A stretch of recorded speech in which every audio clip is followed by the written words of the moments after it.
they are hosted on their from their space. Okay.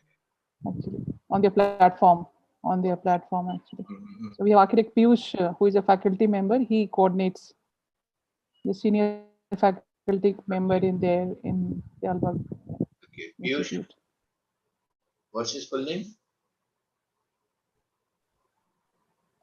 Actually, I also don't know. I have been calling him Piyush for several years now, so I've forgotten his other name. Okay. Hello, Neelam. I'm also here Piyush. today for a change. This is Molly. Oh, Molly. Okay. Oh, Hi. great. Great. Hello. For a change, Yes. I've been able to connect. Yeah. Okay. So, yeah. Yeah, great. His name is Piyush Prakash. But anyway, nice to meet you all. I can't Yeah, meet yeah. Oh, great. you. I can see you. Maybe Molly, you can put your video on. I think. Actually, you should have- Neelam, I'm outside at the moment. Probably, let me see. Okay. Okay. Yeah, Sir Molly Caprian is heading the department at the Albag, Department of Architecture at the Albag DEI. Yes. Now I can see just her. spoke Very just nice now. to meet you. In fact, Yeah. Ms. Resha Patil was mentioning your name. I believe you know her also. Who? She's recently also joined us. Who? From Sonipat, Ms. Resha Patil. Your Urvashi voice Patil. is slightly breaking. Who? Urvashi Patil. Yes, Resha Patil. Not She's Resha. also Urvashi. Urvashi. I think she's changed her name. I think some years back. So probably we're talking of the same person. She's in Melbourne. Well, she's in Sonipat, so perhaps we're not talking about the same person. No, we are not talking the same person. No. Yeah. Right. Anyway, so nice to meet you. I look forward to your talk and the movie. Yeah. Thank you. Yeah. Yeah. Yes. Thank you so much. Yeah. Thank you. Yeah. Thank you for joining, Molly. That's very nice. Yeah. I'm connected and I'm looking forward to it. Yeah. Okay. Great. What is this School of Simple Living? What are activities that are happening there? The School of Simple Living is a part of CGBMT, which I have started from last year. And this is about, last 1 year we have been running a campaign which talks about how simple living is panacea actually for our sustainable development. If everyone lives in a simple manner, it will be sustainable by default. And how every person, through their small acts, simple acts in their daily life, can actually contribute towards mitigating climate change. True. So the School of Simple Living is about that. Talk about that in some of my talks. Okay. I even show the wash basin counter of a middle class home with so many cosmetics and tubes and this and that. So yes. Whether we can reduce that also. Something. Can you hear me and can you see me properly? There is some problem here. Can you see me? Hello? We can hear you. No, I can see you, sir. But you can hear me also. No, there was something showing here that the network connection is unstable or something like that. Yes. But I can see you, sir. Yeah. I can see you, sir. So what we are trying to do, sir, is that through these simple talks and our posts that we have been running like a campaign for last 1 year, we are nudging the people to understand things around them, which they can do without much drastic change in their lifestyles, which could have a cumulative transformative change in society, starting from a common man. So that is the School of Simple Living, where we plan to run courses on sustainable technologies and do some this on, like, suppose rainwater harvesting, solar panels making. So we also want Because sustainability we talk about, but sustainable sector does not have servicing people. They don't have people who actually can work, who are working in this, in that sector, the on the ground people. So we want to generate that human resource. So that is, this is a beginning. That was 1 year was the, I mean, and we ran into COVID, but we are now slowly, we are starting on the, we have done some courses, we have already made some courses which we are going to run from July this year, which will go into incubation later, and enterprise development later, and very Actually, small simple basically, technologies. again, it's a matter of our inner space. Yes, Our inner yes, space, our attitudes to life, attitudes have to change. Attitude has to be more, yes, where yes, we yes, sir. consider ourselves an integral part of this web, where we have that concern for Correct. every species, every resource. Yes, sir. That's important. Yes, And when that comes about, yes, sir. then automatically simplicity happens. It, Yes, sir. it, Yes, it sir. is not needed. One need not force it. Yeah, yeah. I mean, actually, sustainability word has become so abused now that Yes, yes. everyone calls themselves sustainable. They will do everything. So I have Most sort of of them are shifted to most of the simplicity. vendors and manufacturers. Yes, yes, They yes, they use yes, that yes. word sustainable and green. So I thought about it, and I said no. I think simplicity is a better word. I think which describes Yeah. sustainability. So to a common man, because common man exactly doesn't know what is sustainable. He thinks of it something high fly thing which he cannot do. So Yeah. I took simplicity as the main theme, and I'm trying to weave everything around it. So that Mm, was the thought process actually. okay. And the Albert University also does this because it's a very simple living, and we are talking about, if you are simple, you are sustainable. If you are sustainable, you are simple. So Yeah, and spiritual yeah. and Yes. spiritual. I'll just interject then about DI. Yeah, Yeah, our values-based education is about simple living and high thinking. That's one of our, you can say, yeah, mottos. yes, yes. And this leads to spirituality. I mean, and spirituality, what we are talking about, more like brotherhood of man rather than spirituality like praying or something like that. you Not you necessarily uh, rituals, not uh, rituals, but acknowledge the, yeah, yeah. So but spirituality in acknowledging that nature is all powerful, and there is some force which is running this nature, and on earth everyone is a equal person.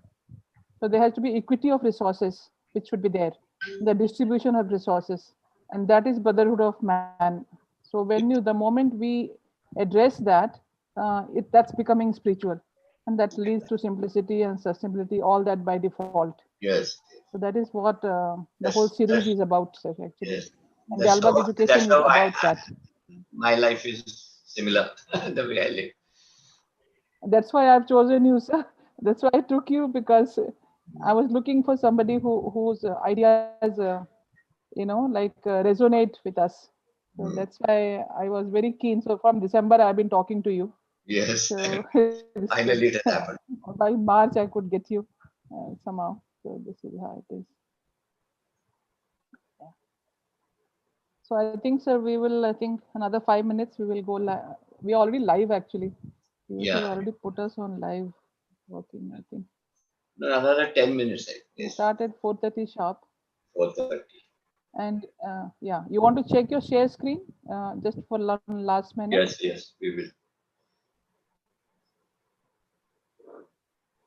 Right now, you can see the screen, no, sir. Our CGBMT screen, which has got this poster. Yes, I saw that. Yeah. Yes. You can share your PPT or You have something if you want host has to check disabled participant screen one last. sharing. You have to enable my screen sharing.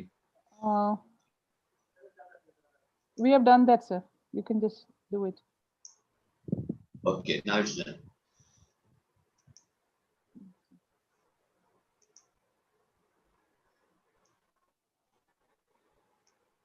Yeah, we have got it. We are able to see, sir. Yes. Stop share. Yeah, you can stop share, sir, again.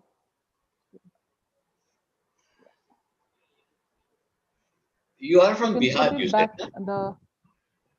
You are Yes, sir, from, I'm from Bihar, sir. I know, that's what I remember. From the railway city of Jamalpur. Which Yeah. one? I can see all those beautiful sketches behind you, sir. Oh, yeah, some poems. Sketches behind you. Yes, yes. Yeah. Hmm. My office.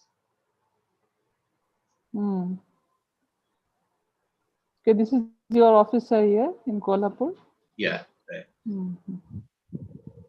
And so, what happened to that Turkey lady or that man? Somebody from Didn't Turkey. reply, sir. We sent her. Yes, sir. From Istanbul University, there's a lady who had worked on the on spaces, and she had done measurements of this psychological parameters Okay.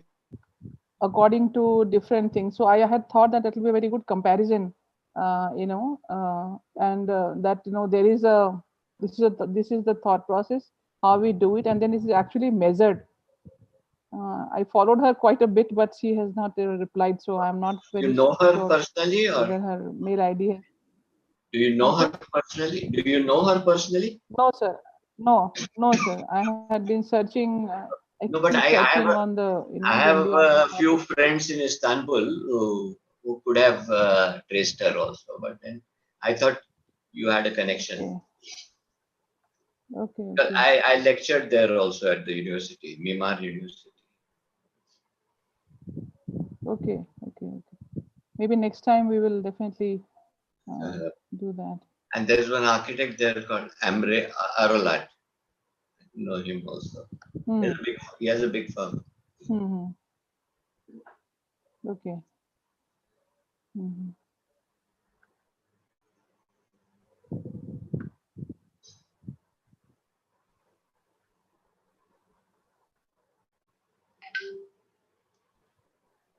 We have another 7 minutes actually to go. If you want, So we it's can. good. We are all. I just put it off so that I can. I just read those questions again. I Yes, just sir. browse Yes, sir. through them. Yeah. Yes, sir. Yes, sir. Why not, sir? Why not, sir?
think we should start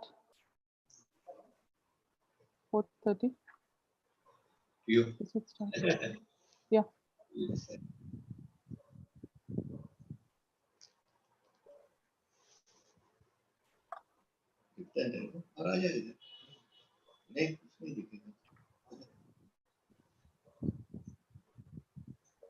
बस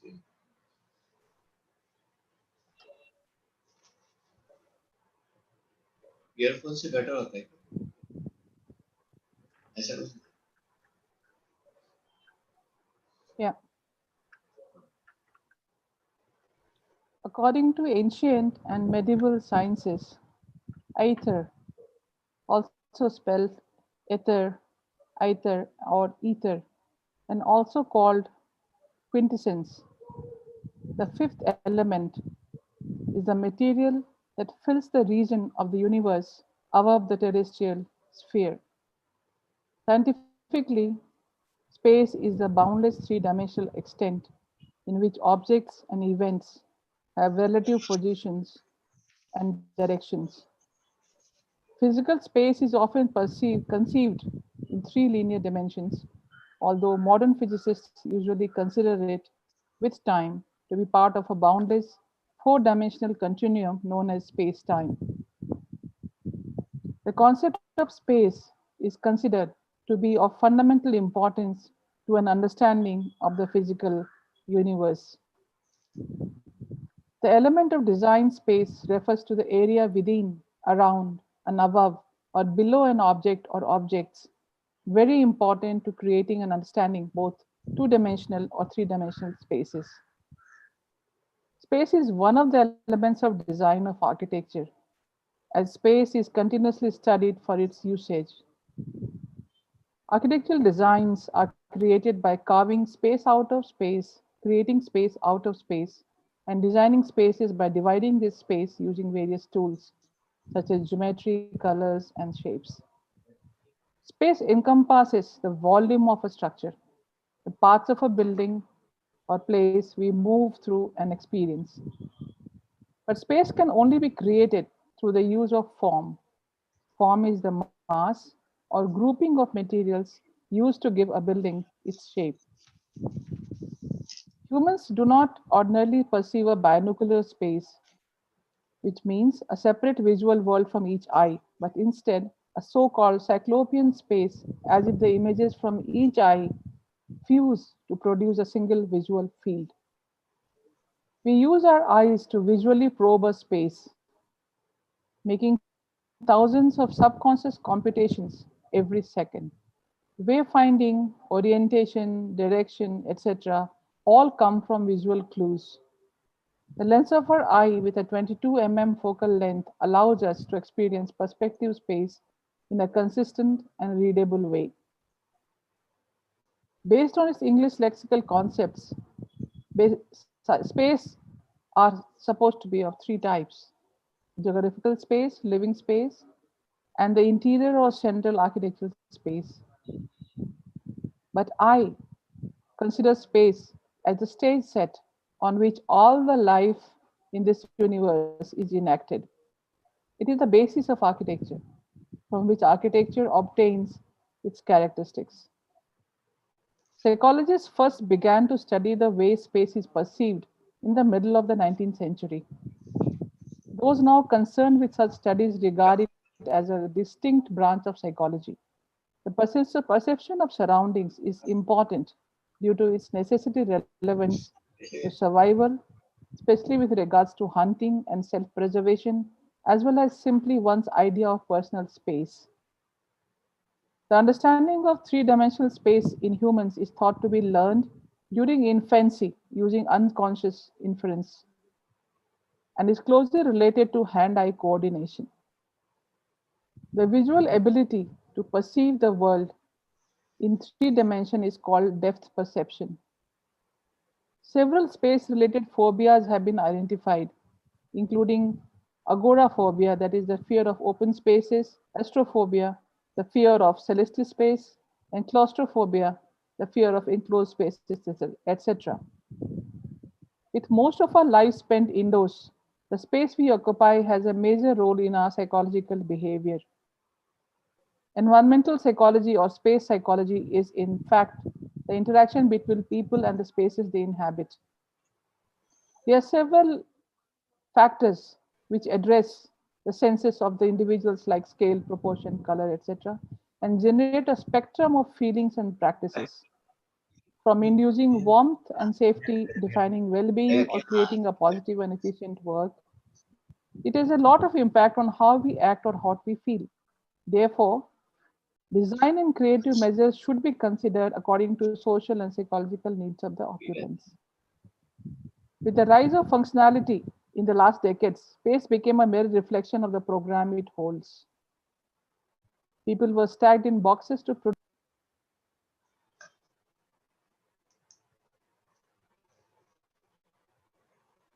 What happened? Sound? Sound नहीं है. Mute हो गई. You are mute. Mute. No sound. Okay. No, ma'am. Now it's okay. Now you can. Okay. Till now you could not hear? No, just about 5 seconds. Okay. 5 to Okay, 10 5 seconds. seconds. Okay. People were stacked in boxes actually to produce and feed into a consumer oriented society. In fact, this idea of just cramming individuals in any place started as the Industrial Revolution brought a flux of people into non equipped cities. The regular house plan was divided to accommodate as many newcomers as it could contain or retain. Homes and jobs were oriented towards fast paced production. Usage of space and the psychological understanding behind it came much later in the future. Ladies and gentlemen, a very good evening, namaskars, and a warm welcome to all of you to our Simple Talks 21 on the psychology of spaces. And allow me to welcome architect Shirish Berry as our esteemed speaker of the day to enlighten us on this very important topic. Welcome, sir. Thank you. Uh, a little or a very brief introduction to Berry sir, though he doesn't need any introduction. Berry sir's work, which tends to reflect his values in life, has been bearing their distinct mark on modern Indian architecture since 1975. They strive to address his life concerns of man, moving further away from nature, from his fellow human beings, and from his own self. Through his work, Sirisberry also probes the multisensory and the immeasurable dimension of space while trying to evoke a reflective pause amidst today's clutter and background noise. His designs try to achieve an inherent sense of unity and harmony with various natural and man made elements to become as sustainable as possible. He also finds expression through painting, sketching, writing poetry, photography, film, and organic farming. He has designed a number of campuses for national and regional level institutions for research, rehabilitation, healthcare, and education, along with various other types of buildings. He has been very widely published in over 150 publications in India and abroad, and his work has won him a number of national and international recognitions. Two of his designs were nominated for the Aga Khan Award in 2010. He has won the Acacia Gold Medal twice for the best design public building and residence in Asia. His project was shortlisted by Architectural Review Cityscape Awards as one of the three best designed public buildings in the world. He has been awarded the highly coveted A plus D Serra Hall of the Fame Award and JK Great Masters Award that is awarded for architects' contribution to architecture in the past 4 decades. This prestigious JK Award is given once in 3 years to only one senior architect selected from 11 countries. He has been invited to chair, act as jury, conduct design workshops, and give talks, slide shows in various professional and educational institutions in India and in many other countries. He has also held two exhibitions, Search for Wholeness and Urmi. He has made two films, The Unfolding White, and Uru the Space. We will be seeing today this famous movie Uru the Space today, immediately after Siris's presentation. And he has also written two books, Spaces Inspired by Nature and Wanderings and Ponderings, on his work and life that have been received very well everywhere. We'll also be seeing some part of that book today in Sir's presentation. So, who better than Siri sir to be talking about space when you can see how the amount of work that he has done on spaces and his work that he has been doing. There's some questions. While some spaces add to your anxiety, others provide a sense of serenity. And you can't seem to know why. In fact, not always evidence based. Environmental psychology focuses more on research, on people's interaction with their surroundings. Irving Weiner states that some of these environmental influences we cannot see or touch, but they have a direct influence on our behavior or mood and physical health in extreme scenario or in the long run. Let us find out from about how architects and designers perceive space and find these answers from our esteemed guest speaker, architect Shiris Berry. Please, sir, may I request you to make your presentation? Good evening, and thank you. I thank Neelam Manjunath, CGMT, and Dayalbagh University Agra for conducting these special webinars and inviting me to present today. Space is a beautiful enigma that has fascinated me for a very long time, to such an extent that I have even made a film on this ignored, taken for granted subject. It's called Uru, the Space. As we are going to see this film after my presentation, I'm keeping my presentation a little short. As Neelam was just talking about the importance of space, I also would say that we can live without food and water for a few days and without air also for a few minutes. But we cannot live without space even for a nanosecond. As architects, it is our main medium of work. The beauty of it is that space in itself is infinite, immeasurable, formless, and attributeless.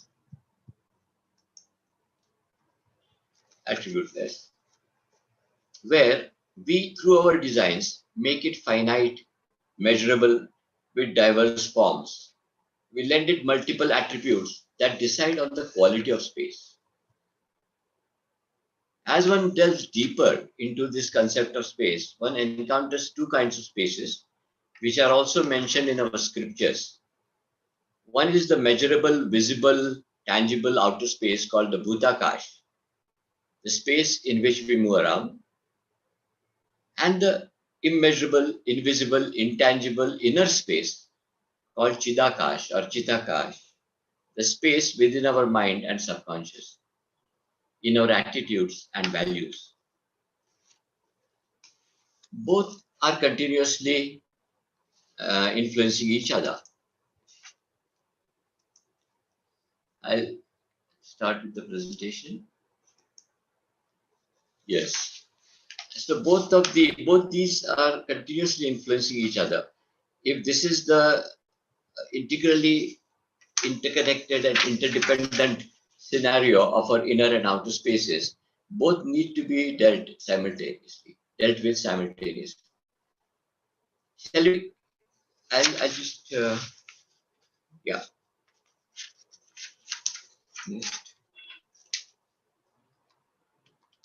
Next viewer.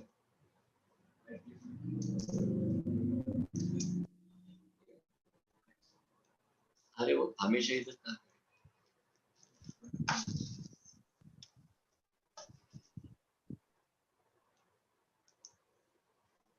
What's this yellow line?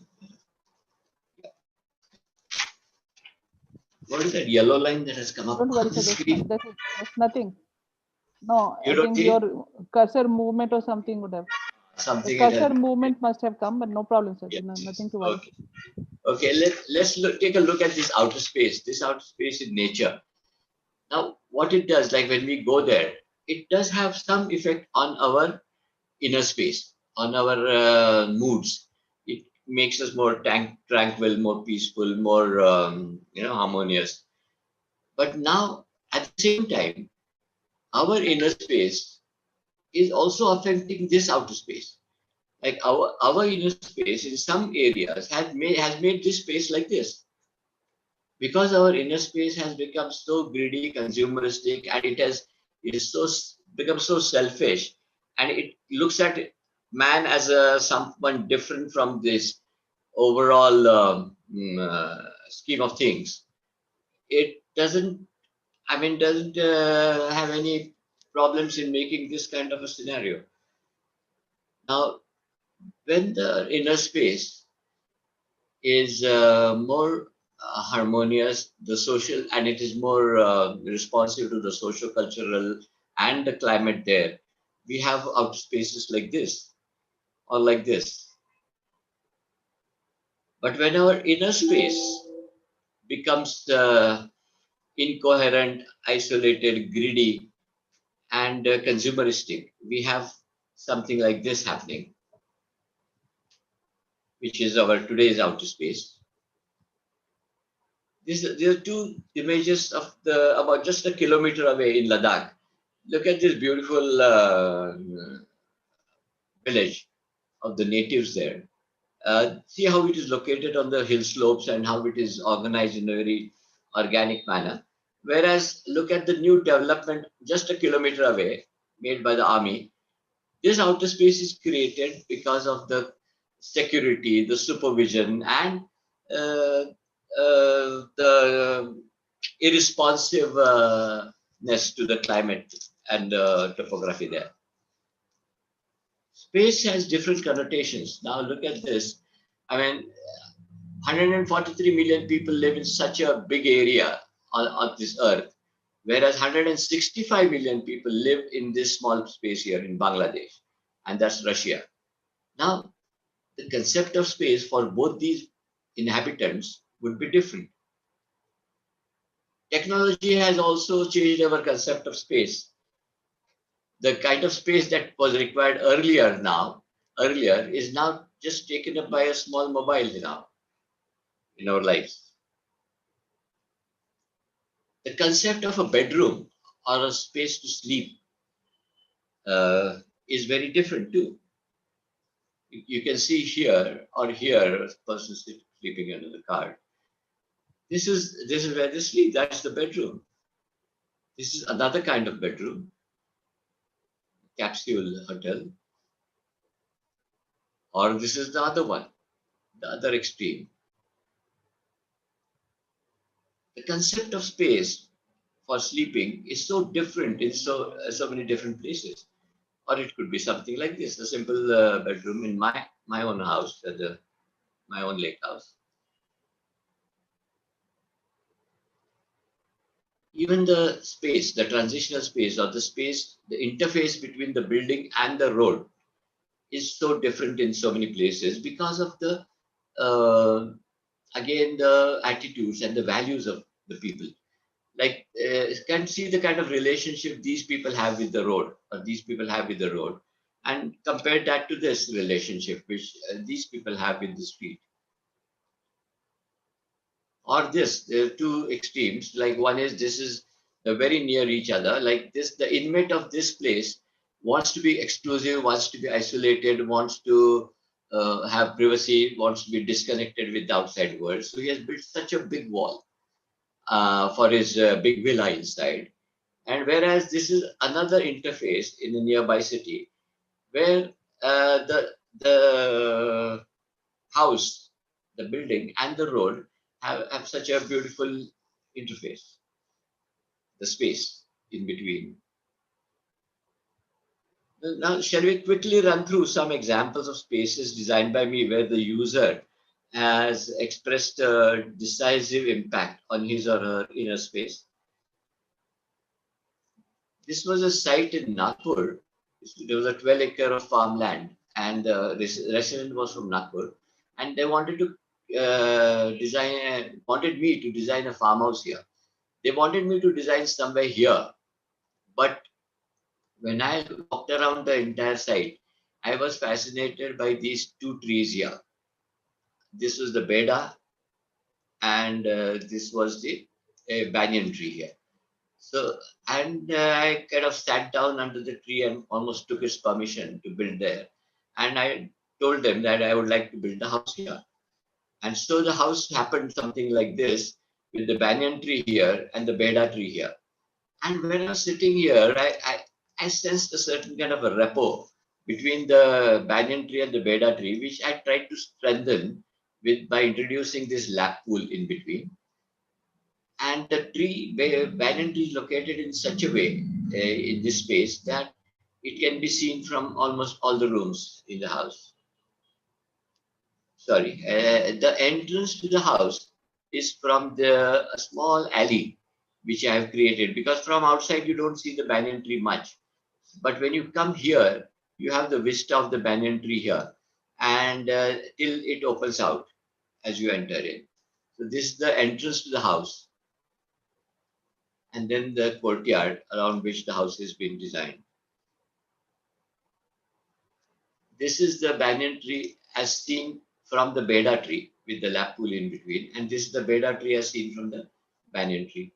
Now, these spaces which have been created have had such an impact on the user that he used to call me every 2 or 3 months and say, Ki, "Yaar, Shirish, idhar bahut sukoon aata hai." Means he's feeling so tranquil, so peaceful, so contented here. And every time he would discover something new in this space and tell me that this space is doing something to him. Once he called, this was the tree earlier, and that was the Beda tree earlier, where as it was on the site, and then it has become something like this as a part of the house with the veranda here. And he would call me, and then once he called me and he said that this he was a very short-tempered person, and he would fly into a road rage also sometimes when there was a parking problem or some traffic problem. But he told me of an incident where he himself was surprised that he was not angry, and he was very cool about a certain road road rage incident. Even from the living room, the tree is always there. The dining room, with the reflection of the tree in the dining table, on the dining table. Then we have the another a school building which I'd done many years back. It was in the hills in Panchgani, where there were so many existing trees on site. And so we retained most of the trees. Some of the trees came through the building. And one of my favorite trees, the ficus tree, became the courtyard, the central courtyard of this building, with the primary school kids studying and staying around it. It's a learning living cluster with the tree as the backdrop. One interesting thing which happened was when I went there after a few years, 3 years, and I talked to the teachers how they found themselves, how did they find it. They said the space was really very nice, and it had quietened the kids. It made them more creative. They're more happy here in this place. And then she told me that she had given them these small kids an essay to write on my best friend. And surprisingly, 50% of the kids wrote an essay on this tree as their best friend. Now, this is what space can do. Because of their relationship with this tree, with the relationship that they have developed with this tree in their formative years, these kids would hesitate to cut a tree when they grow old. And this is what space can do. This is another example was this drug de-addiction center that I did in Pune.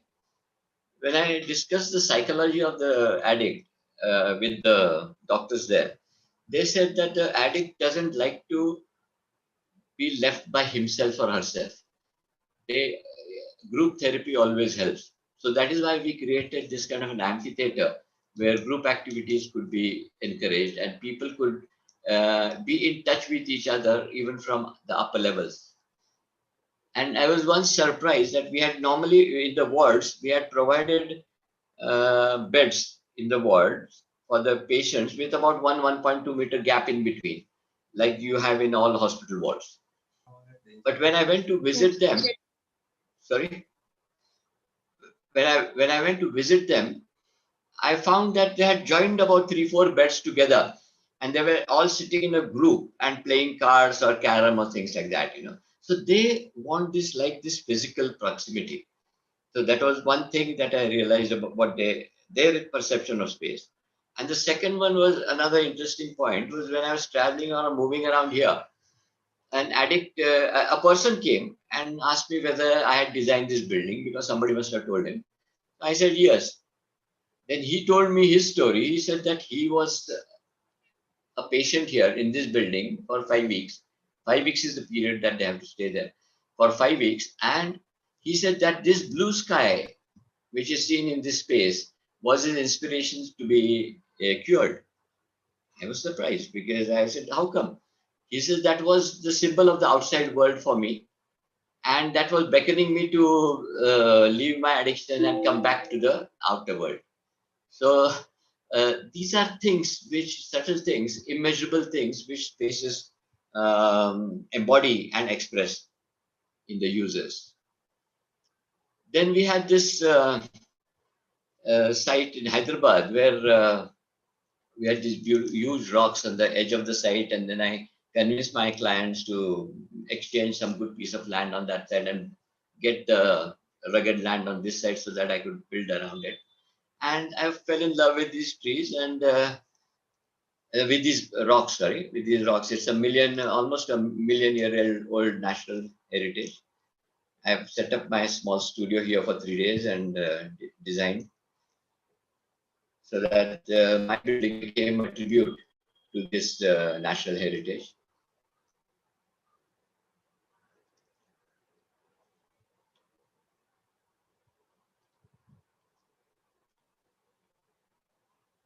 Now, this here we are talking about how spaces can influence work also. Like we had Dr. Abdul Kalam, the President of India, who came to inaugurate this building. So when he started off his lecture, he said that I would like to meet the architect of this building because I'm sure the scientists working here will enjoy their work in this environment. So this is what spaces can do, and it would create an atmosphere congenial to learning. This is the view of those stone rocks from inside. That's the pedestrian entrance. And this is how the scientists can interact and get with each other and improve their work efficiency also. Compared to the typical work scenario that we have today. And this is the kind of work scenario in the office environment in which most people work. When I was asked to design a computational mathematics lab for the Tata Institute of Fundamental Research in Pune, they also were thinking of something like this. But then I said, okay, you have something similar inside, a little bit, of course, better than this.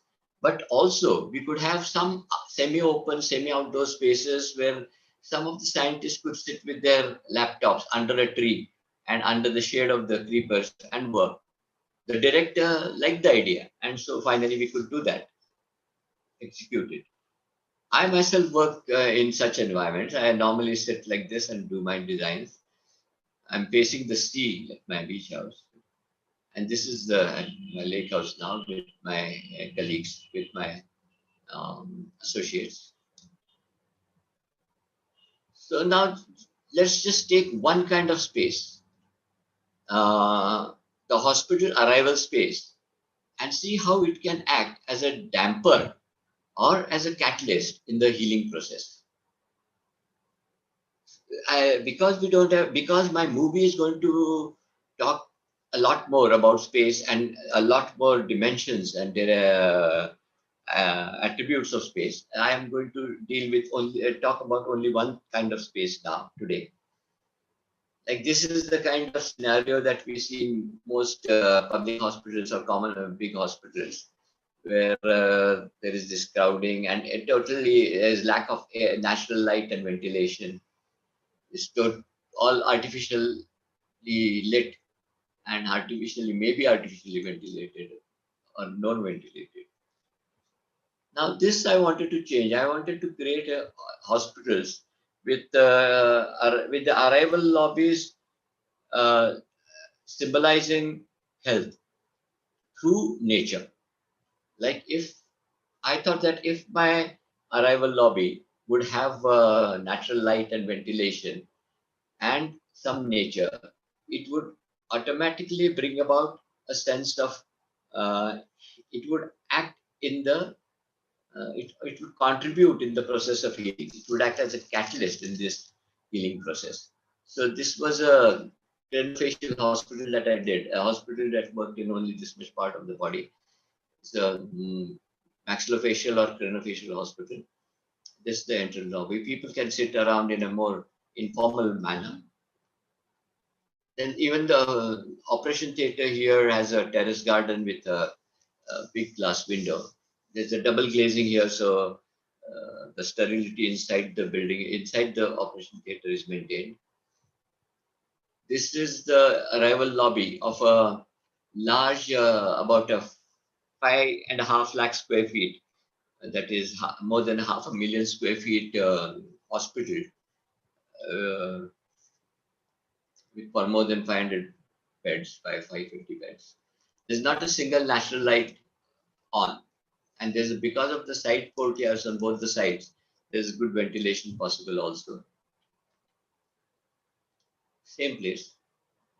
Even and at the entrance, when people come from here, at the entrance we have a large idol of Ganesha, which is just a symbolic gesture, uh, which gives kind of a psychological relief to most patients.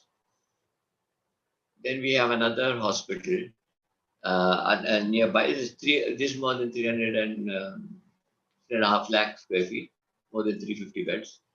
This is the arrival lobby, which extends onto these courtyards, these landscaped courtyards on both the sides.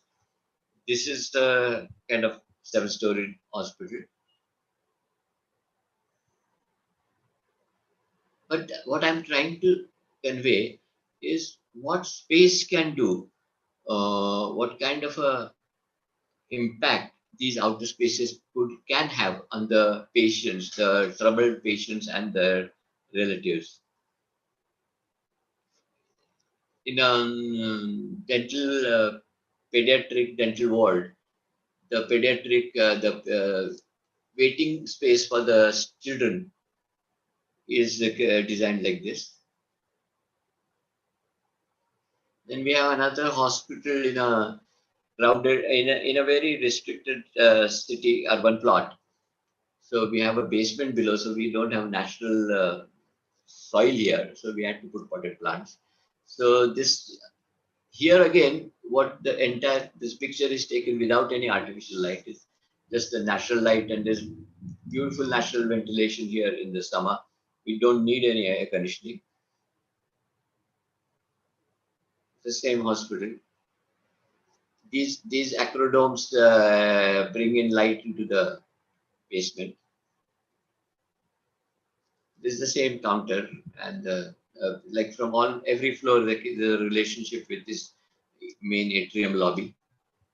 We also created a small meditation hall where patients or their relatives could sit and uh, get some solace or feel more comfortable. Then this is the large Ayurveda hospital. So at the entrance of the Ayurveda hospital, we have the statue of Dhanvantari, the god of health. And I had not envisaged this, but I had thought I'd put it only as a symbol of good health. But later, when I visited the hospital in the evenings, I found that there used to be bhajans here. I mean, all the patients, some of the patients and their relatives would sit here and recite bhajans and devote songs devoted to God. That's the night scene. That's why the lights are on. This is in the night. The same hospital, Ayurveda hospital, has the central Purush Prakriti courtyard, which opens out onto the Kapha Pitta Vata courtyard or the uh, Sattva Tama Raja courtyards also. This is a small 40-bedded orthopedic hospital in a very tight on a very tight plot in the city, where again we've tried to bring in some plants and all that in the operation theatre area and national life. This is a new hospital, Ayurveda hospital that we're doing in Karnataka. So this is just a 3D view of that. Now this is one of my favorite slides, which I would like to show once again. Both these buildings are for the same purpose, but they're a very good example of the relationship of our inner space to our outer space. When our inner space has become very greedy and it wants quick results and it is short-sighted, it is not considering the whole nature as one, but it wants a quick result of getting quick food or quick grains or quick produce from the earth. It has created this outer space of this fertilizer factory. So this fertilizer factory would produce urea, which would give quick results, but it would degrade the soil. And this urea factory would also create so much pollution that the birds up here would start coughing. And so this is the outer space created by an inner space, which is like that. Whereas look at this is also a fertilizer factory, this one, where this outer space of these mud towers is created to create a win-win situation. These mud towers are hollow inside, and in the hollow mud towers in these walls, they have stuck pegs, hundreds of pegs on the inside of the walls. So all the birds and pigeons in this area, they enter because it's very hot outside. They enter the tower through these holes, and when they come inside, it's so beautiful, air conditioned, dark, and nice that they sit on the pegs and roost. They sit uh, on each of the pegs, and this entire place is full of birds in the evening. Sorry, hello. Yeah, so this entire space is full of birds in the evening, and so when these birds sit here, they also shit. So the entire bird shit is collected at the bottom of the towers, and there's a gate at the back which the farmer opens and removes the bird shit and uses it as manure and fertilizer for his farms. Now, in this case, the birds are happy, the farmer, human being is happy, the soil is happy because it's getting enriched. So I keep thinking is why can't we have situations like this, and why can't we address the problems in such a way that uh, every constituent of nature and we as human beings are benefited.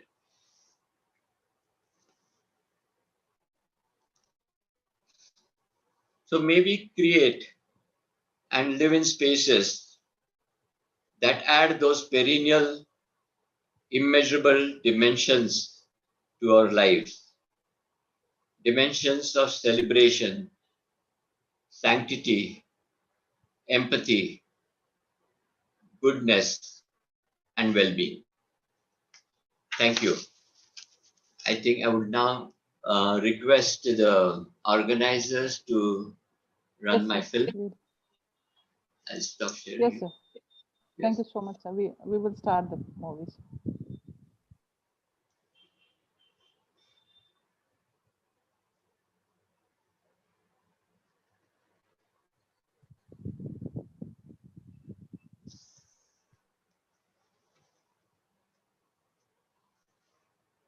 I hope I hope the internet connectivity is good and you don't have a choppy internet lag in the film.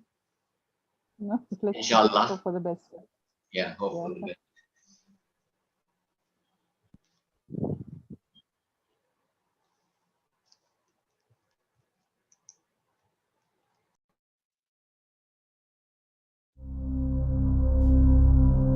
यावान् वा अयमाकाशस्तावानेषु अन्तर्हृदय आकाश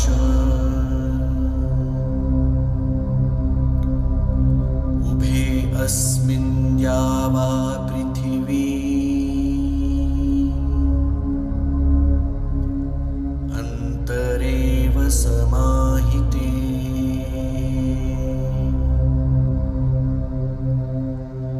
उभावग्निश्च वायुश्च सूर्यचन्द्रमसावुभौ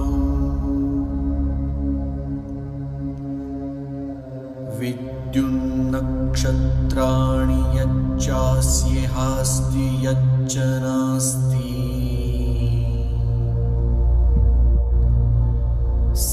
सर्वतदस्मिन् समाहितमिति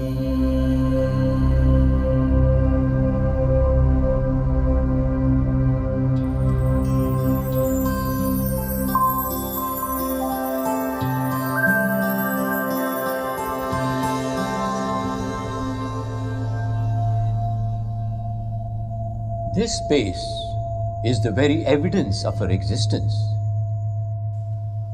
It exists beyond the apparent paradoxes and simultaneously lives in both. It can be all-pervasive, vyapta, and subtle, sukshma at the same time, inclusive, samavishta, as well as detached or alipta. It takes on various forms, akar, while being formless, nirakar. Though attributeless, nirgun, it embodies countless qualitative saguna attributes.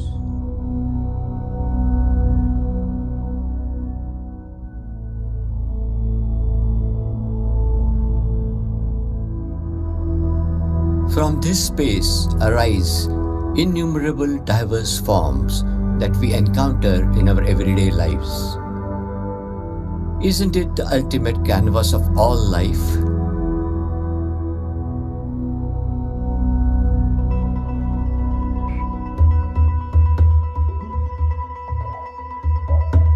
As the Chinese saying goes, clay forms pots, but the space within creates the essence of the pot. 30 spokes meet at a hub, but the space within them creates the essence of the wheel.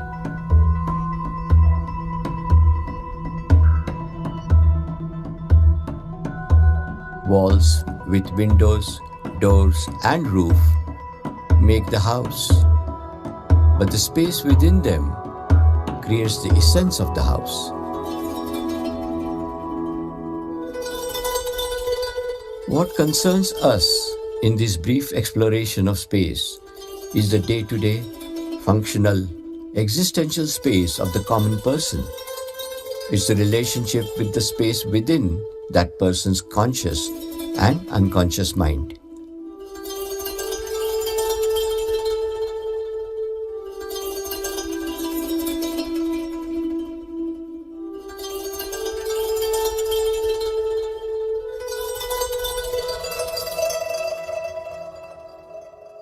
Bhutakash, the measurable, tangible outer space of physical action, and Chitakash, the immeasurable, intangible inner space within our mind.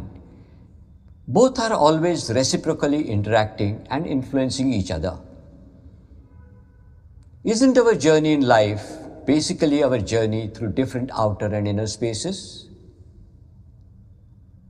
Our values and attitudes that reside in our inner space shape our outer built spaces.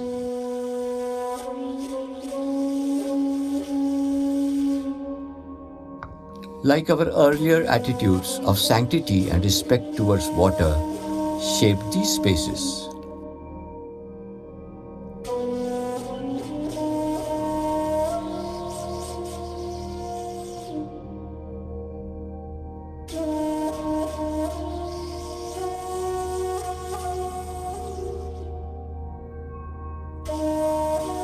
And now, with water as a mere commodity that can be carelessly wasted and polluted, we have these spaces.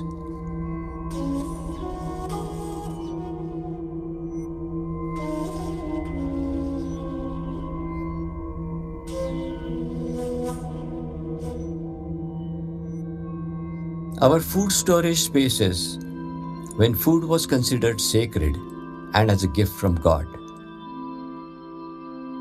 And when food has also become a commodity that can be bought, sold, and wasted.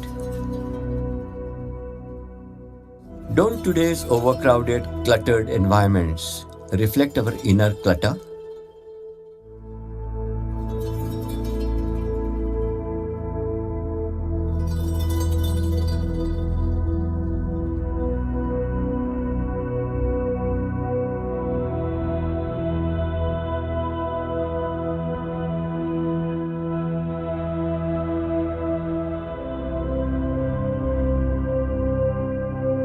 Aren't these gaudy, gimmicky, commercial environments expressions of a greedy and consumerist inner space?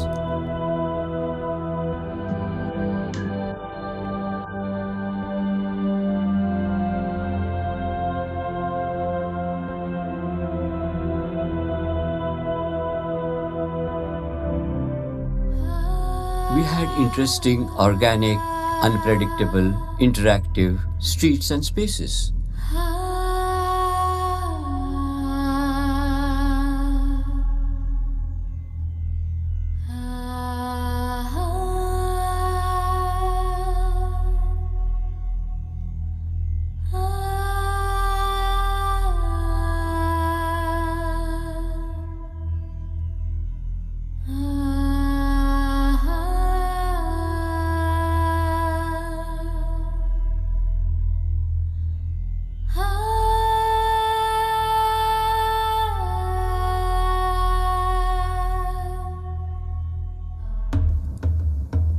They have now become so monotonously boring, repetitive, secured, and predictable.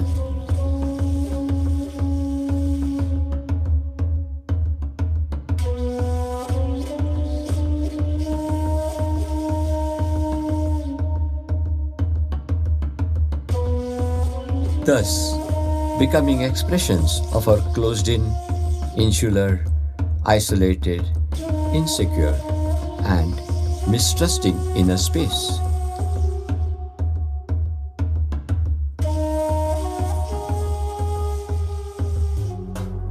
Haven't our changing attitudes also changed our urban landmarks?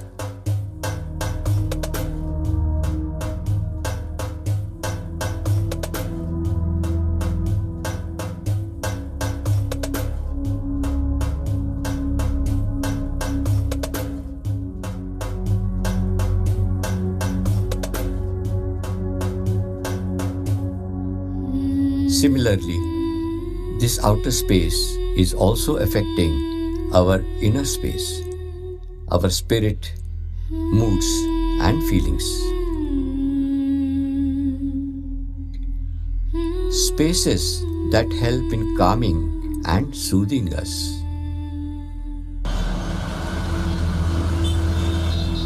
Spaces that are making us irritable, impatient, anxious, and tense.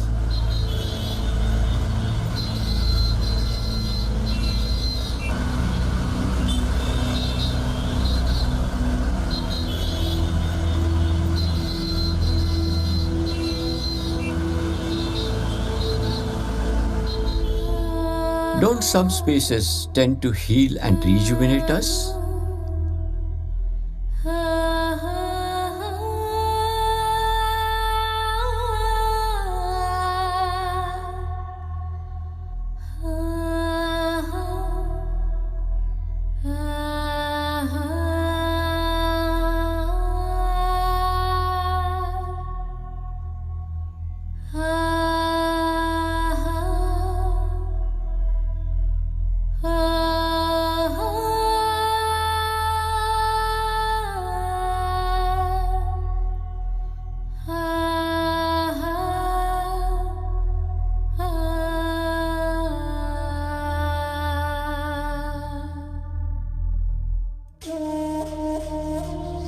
whereas some spaces make us depressed, sick, and exhausted.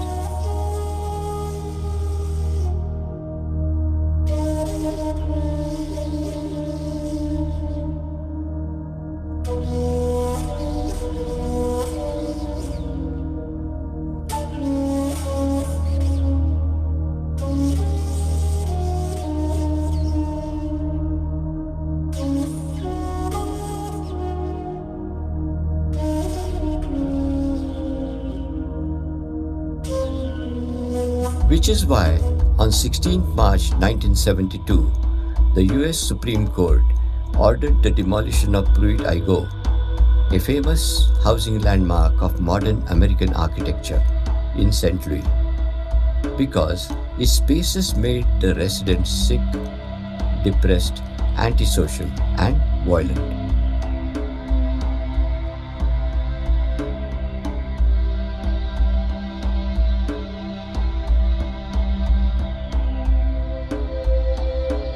Then, what could be the salient physical and psychological factors that lend these peculiar positive and negative qualities to our daily spaces? Multiple, tangible, intangible, intermeshed, interwoven factors, all synergizing to create that ultimate holistic experience of space. Different shapes and forms create different spatial experiences.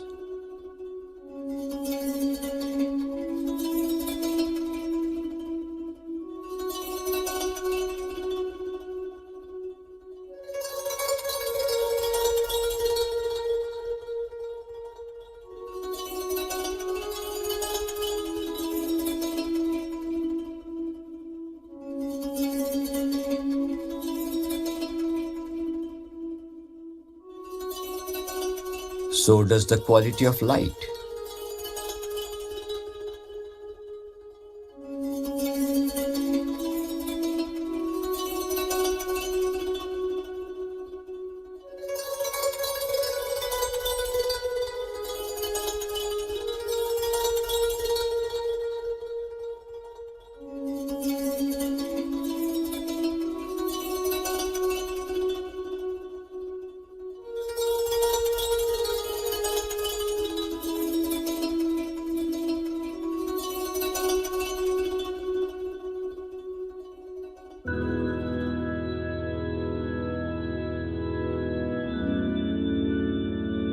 The quality of sound too adds a new dimension to the same space.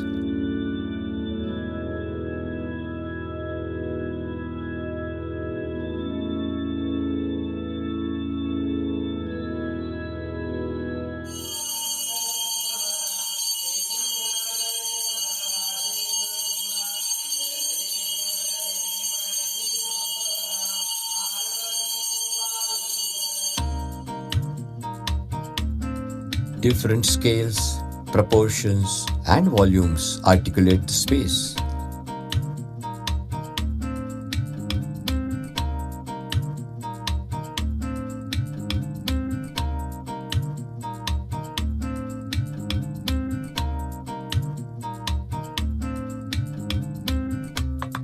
The space changes when the width changes.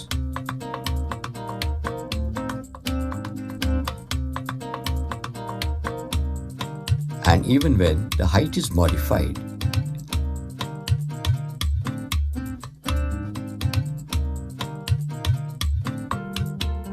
Wouldn't varying the degree of opacity and transparency change the spirit of the same space?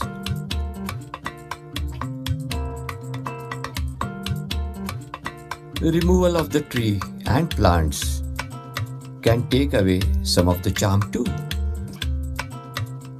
Diverse materials, textures, and colors have the potential to alter the spatial ambience.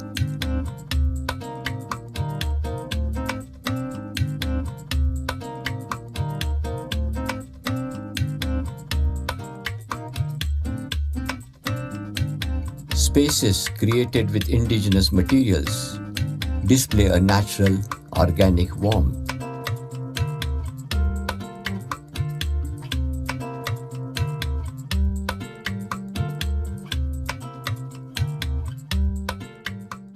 As against those built or clad with imported alien materials.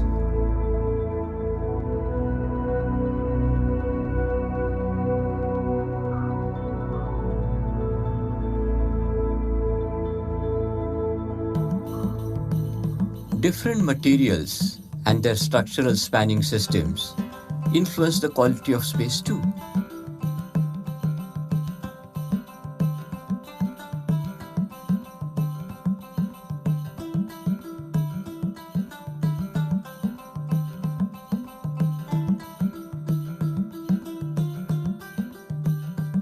The spatial character is decided by the structure's response to climate.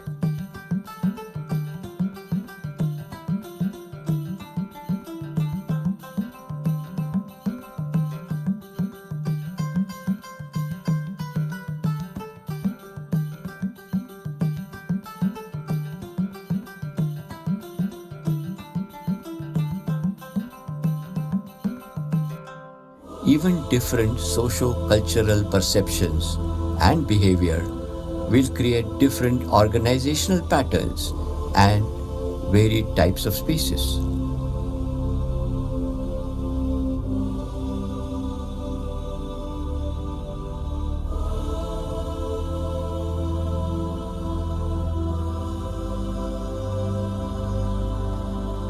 Varied activities add a new dimension to the quality of space.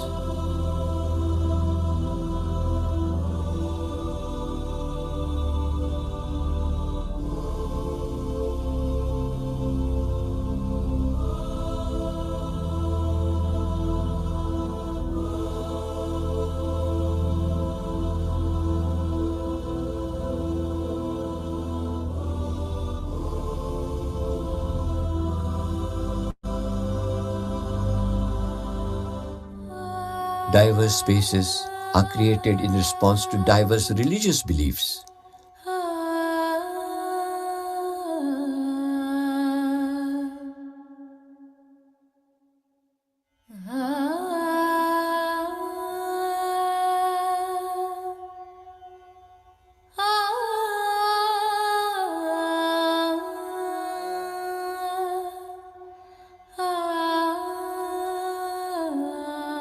Intangible factors like memory and emotional conditionings can also alter the spatial experience.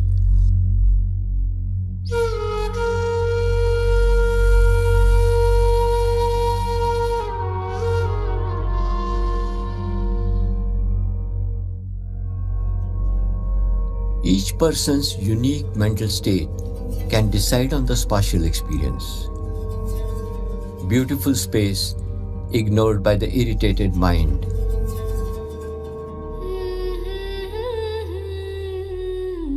A dirty, drab lane ignored by the happy, joyous mind.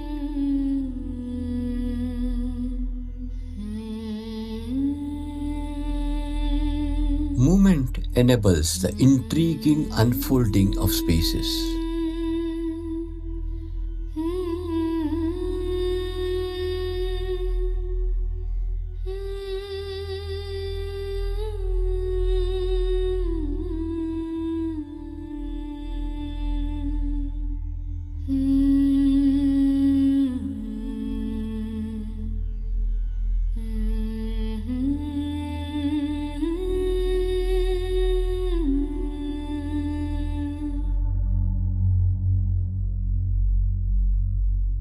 Even the physically and mentally challenged people experience space in their own very special way. All these factors and many more lend that unique character to each space. We now see that space is such an important constituent of our existential makeup, without which we cannot exist, not even for a nanosecond.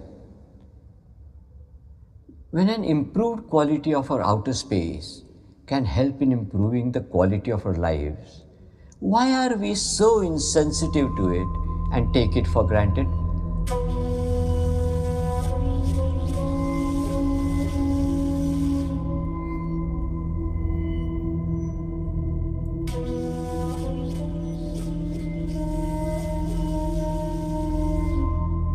Why are we so disrespectful and indifferent to our living spaces?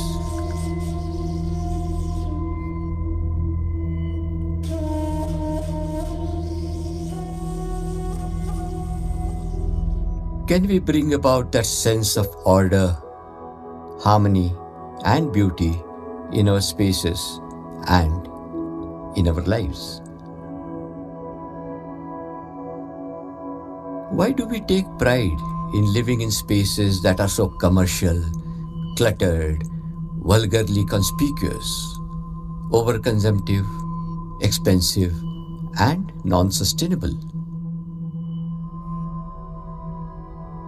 Can we live in spaces that are simple, uncluttered, dignified, and sustainable?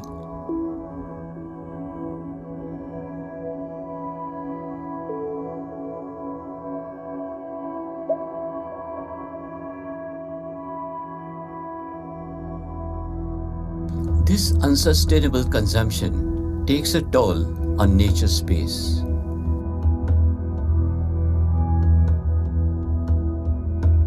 Leading to climate change with erratic floods, hurricanes, and melting snow caps.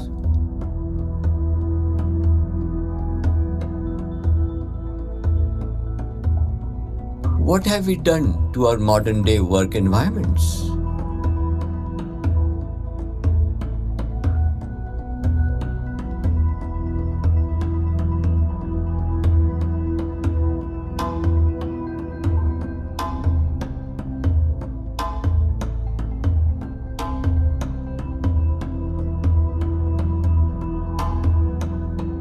Can we not infuse some nature, beauty, and joy in them?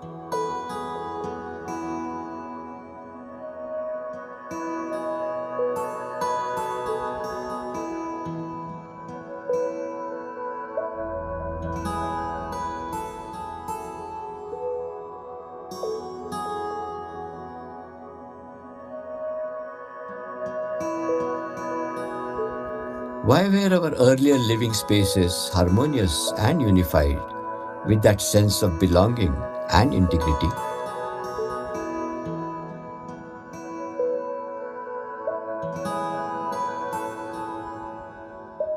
Why have they become so incongruous and fragmented with that sense of alienation?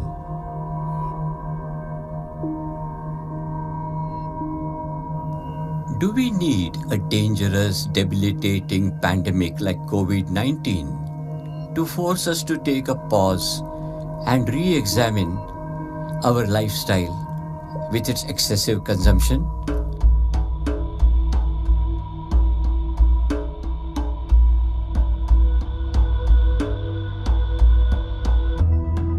Isn't our personal space being encroached upon?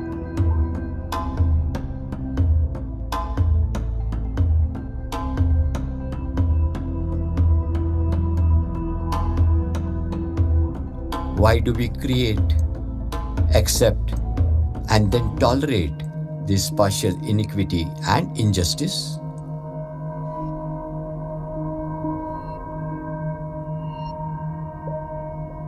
Why do we divide?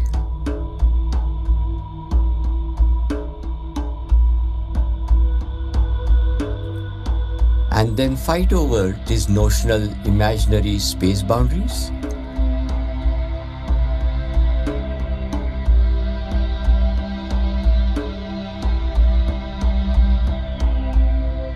Can our true understanding of space help us to unify rather than divide?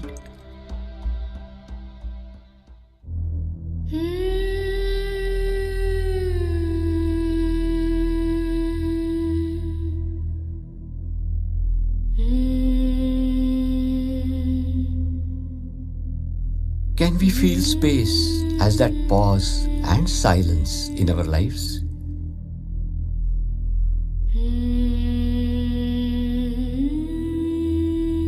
Can living as an inseparable part of this unified space inspire empathy in us?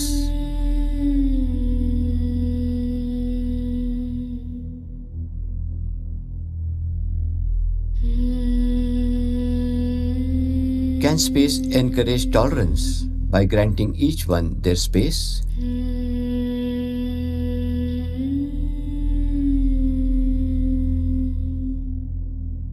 How can we create that space within and without, which could translate into greater harmony, compassion, and joy in our lives?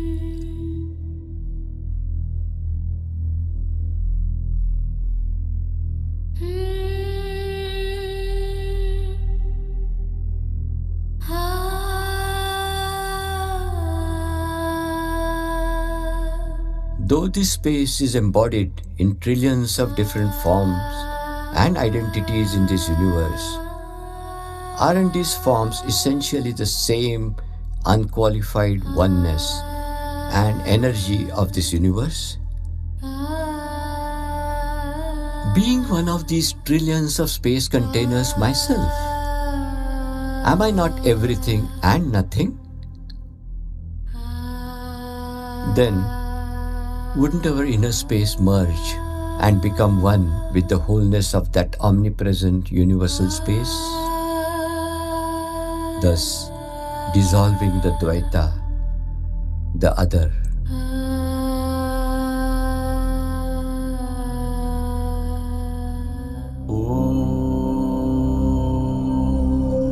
पूर्णमदः पूर्णमिदं पूर्णात् पूर्णमुदच्यते पूर्णस्य पूर्णमादाय पूर्णमेवावशिष्यते ॐ शान्ति शान्ति शान्तिः One more minute.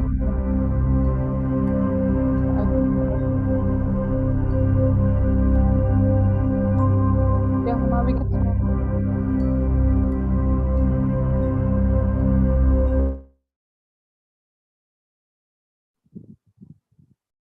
Yeah. So that was a wonderful presentation and the movie. Thank you. So, and a very inspiring film that we saw, and so apt to what we have been talking about, so far.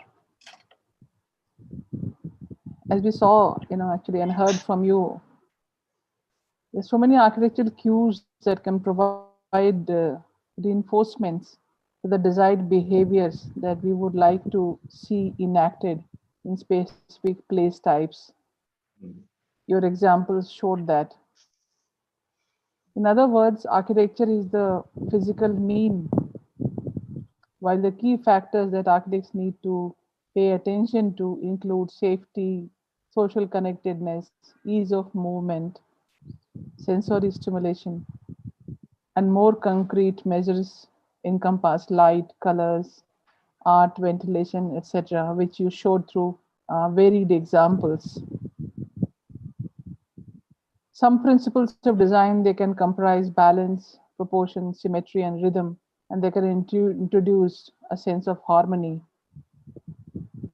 Colors, on the other hand, have a very simple logic behind them. As you showed in animation, the warmer the color is, the more compact the space actually becomes.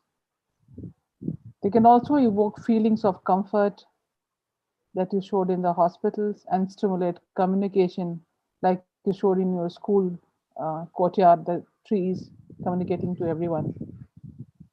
Light depends greatly on the function, and that dim light suggests a gloomy space, while a bright light defines a bigger animated appearance. Natural light stimulates production and recovery. With this, I also have a few questions that I would like to put on to you to further understand your, your concepts and your way that you have been designing your buildings for such a long time. You have done a lot of work actually to sensitize people about the importance of space. Could you share with us as to why is that so? Like we're always talking about space. I thought the film would have given you that answer. Like, Yeah, it has. It has. like the Yeah, it has. space, yeah, Okay. we take the space for granted, and that's why we are so insensitive to it. Like you ask someone Yeah. when he comes back, from somewhere, you ask him how big was the room, what was Hmm. the color of the room, how did he feel there, and most of the times they are not very, uh, articulate about it as to they don't even remember.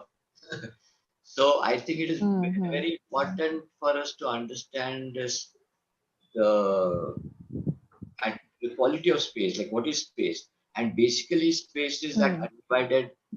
um, undivided and nirgun nirakar was there. Like it is like that. Hmm. We are adding the guna and the akara to it as architects.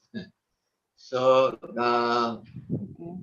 it is our responsibility to be sensitive to it and respect it when we do things. When we make our own space, and if and in Hmm. the scriptures also it is mentioned that a person who can harmonize his inner space with the outer space that he lives in is called as saradaya.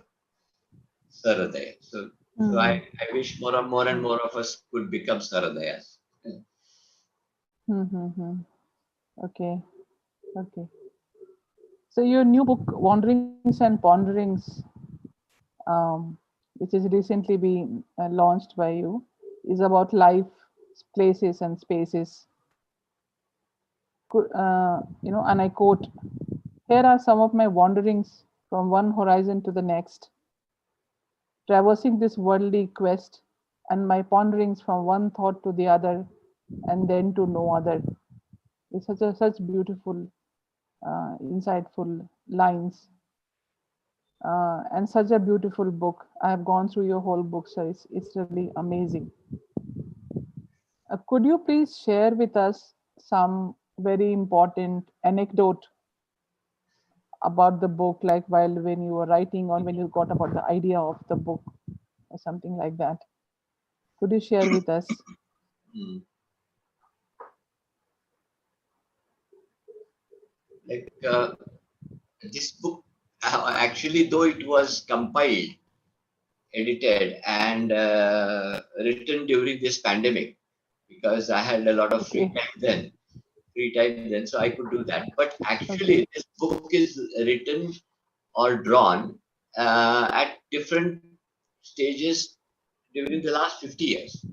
Some of the sketches in this are almost 50 years old. Some poems are 50 years old. So the Hmm. poems and the sketches in this book are are from this large span of life, about 50 years.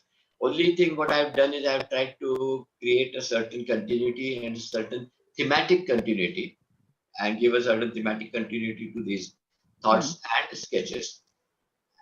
And Hmm. again, in this also, I'm talking about the two inner and outer. The wanderings depict and the sketches depict my outer wanderings, and whereas the writings they depict my inner ponderings, at the same time. So Hmm. I always feel that we need to strike the right balance as a human being and also as an architect between the measurable and the immeasurable in life. So that is why Okay. this book has come about. And this book is So has you'll be. also, like my earlier book was more about architecture, but this book is also it has a more universal appeal because what I've been noticing, the kind of responses that I'm getting from all over the world, different places. I mean, people who are non-architects also, non-architects are also vibing with it and resonating with it. And because it has certain a universal stand in it. Yeah. Okay. Yeah. Very nice. So you used your pandemic time to the fullest, I suppose. I think Yes, it so. is. It was really good. Yeah. And some So post-production in stuff your for the book movie you also. have Sorry? okay. Oh, great, great, great. The movie also was made during the time. No, movie was made Okay. shot earlier, but some post-production Okay. activities were done later.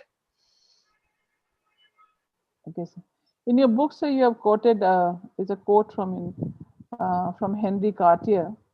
Photography is an immediate reaction, whereas drawing is a meditation. Yes. Could you elaborate a little more on It is, that? yeah, it is not my quote, so but I can try and elaborate on what he is trying to say. Henri Cartier-Bresson Yeah. was a very eminent photographer. Some of his Yellowstone photographs and even portraits of people are still fantastic. But even a photographer could say something like that is very Mm, uh, it's very remarkable. Because mm, what we also notice, like I also notice when I travel to some places and when I with my mobile or with my camera, I shoot. I like something, I shoot. So it's like a reaction. I shoot and then I see it sometime much later, sometime, or I keep it and it is lost. But when I'm sketching,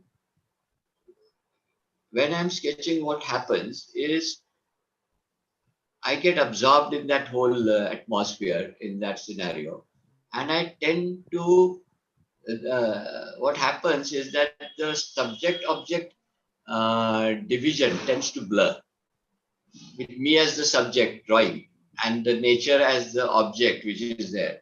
So the subject and object division blurs, and when that blurs, a sense of oneness happens, which could be called meditation. so you actually get absorbed in the space when you are Right. drawing or sketching. Yes. So the space absorbs you completely and you become one with the space. Yes. I think that's what you are trying Yes. to say. Yes. And that's a very good thought. I think Yes. our young generation and even the architects, I won't say just the students, but also the architects, I think we should practice much more of this, because I think it definitely would, go a long way in improving our design sense or whatever like that. So your movie that we saw is your story of your journey, both outwards and inwards. Uh, and you said you shot the movie, I think slightly before the pandemic, Before, and then before. afterwards, a little bit Otherwise, of. Could I you wouldn't share have some? got so many crowds in the Yeah, movie. yeah. Could you share some interesting incident that happened during the making of that film, and that stays with you till now, which or made you to take some decision or something like that during the movie? Hmm. There's a lot of interesting places and incidences which happened. But one small incident I remember is that we had this Rahul Cheslani, who was a assistant director, so who was helping around with various things. And he, when the movie was, I think, three-fourth done, he said that this movie, the script, and whatever we used to discuss and whatever we used to shoot, and the script also he had read. So he said that has influenced him so much that it has changed his perception of space. So when he goes home, he started looking at his home also in a different way, organizing it and reorganizing it in a certain way in order to make it nice, or make it more harmonious and more with that sense of belonging. So even while doing the film, it changed his perception of space to his own personal space. That happened. Yeah. So everyone got absorbed in this in the space. even while making the Yes, movie. So it's like, kind of. yeah, yeah. So that must have been your aura of how you were trying to And explain things another, to yeah, people.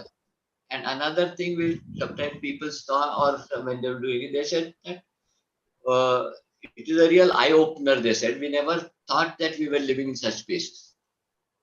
They said, so this is Yeah, something that's true. which has happened here. And that's really wonderful. That's really wonderful, actually. Mm. So there's this Dr. Sergio Altomonte, an architect at the an associate professor at the Nottingham University. He specified that building and urban spaces should be designed first and foremost around their occupants. The importance of architecture as a trigger to physiological, and psychological well being is nowadays becoming a topic of significant relevance. Do you think the architectural profession is taking this aspect into cognizance seriously in designing spaces? A few of them are, a few of them, but most of uh, the way in which architecture is practiced today, I do not think that this understanding or this factor is really built into the design. Hmm. So Hmm. something has to be done for that. Okay. Yeah. Maybe there could be some. How about in India? Do you think in India it's happening, or No, it's no, not happening not much, as you happening. said? No. No, That could be due to various reasons, right?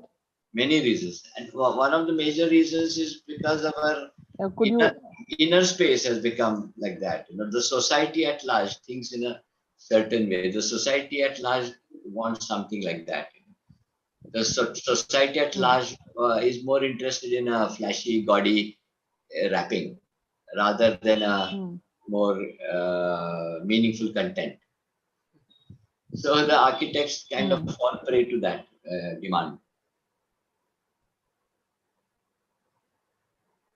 Yeah, so sometimes it is also not very easy to convince the client about the way you would have perceived space.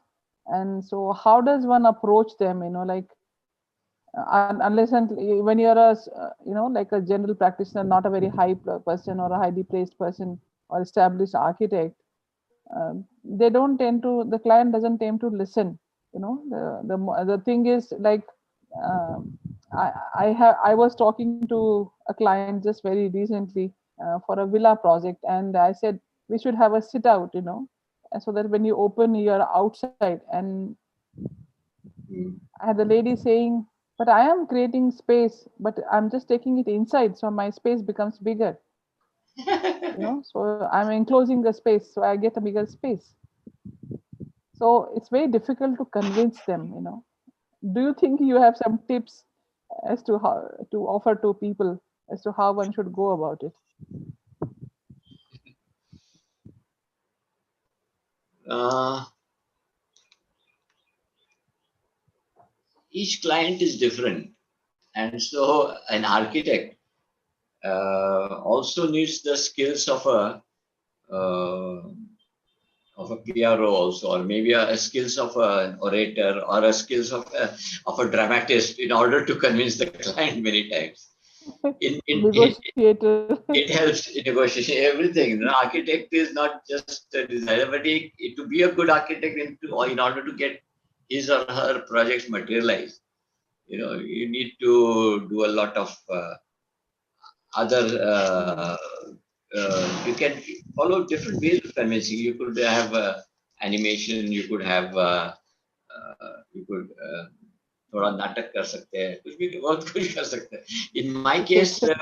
in my case what happens is I fortunately I have been I mean I choose my clients, so many times if there are 4 or 5 clients which come to me, I normally take about 2 or 3 of them. So I try to see first in the initial stages only whether our values are matching, whether we are on the same wavelength, and whether we would carry forward this project in a proper way.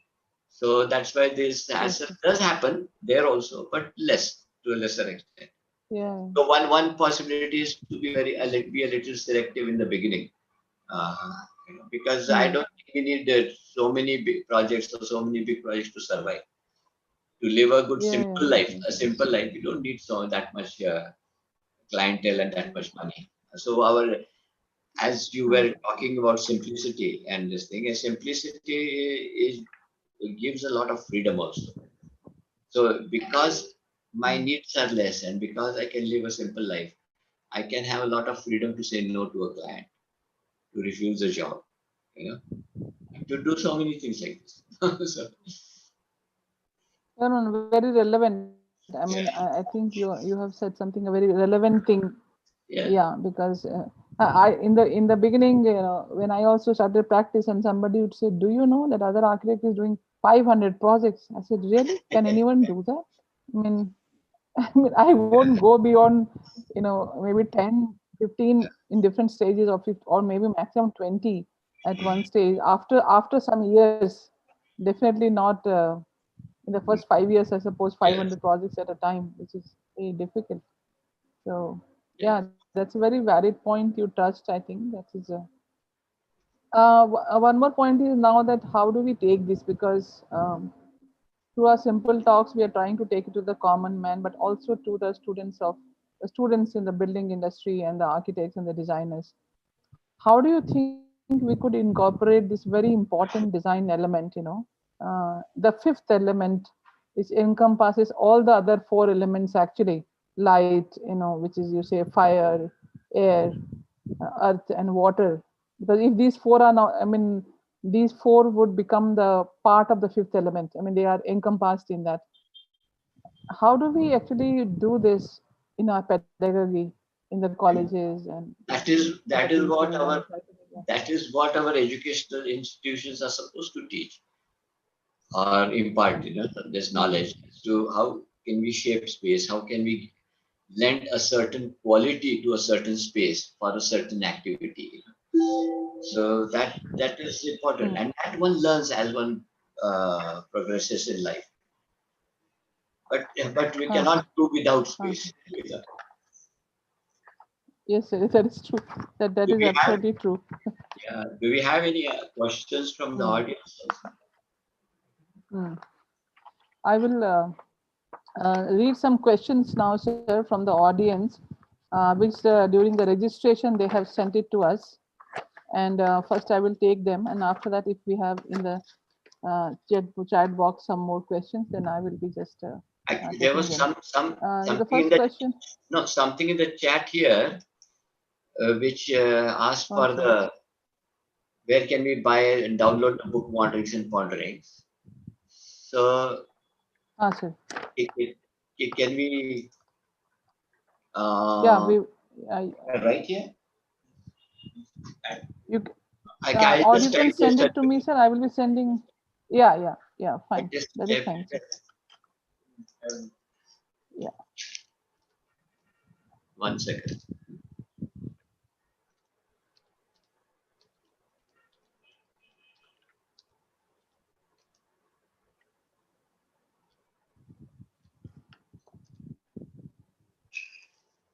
Yeah, this is it. Now how do I send it? Gone. Enter. Where? Yeah. Okay. Okay. Let's go. I just read that while I was. Hmm. Hmm. Hmm. Hmm. Okay. So I'll start first. I'll take these questions which have come through registrations. Yes. Okay. How about spatial planning? How would spatial planning play an important role, specifically in high-rise residential buildings post-COVID situation?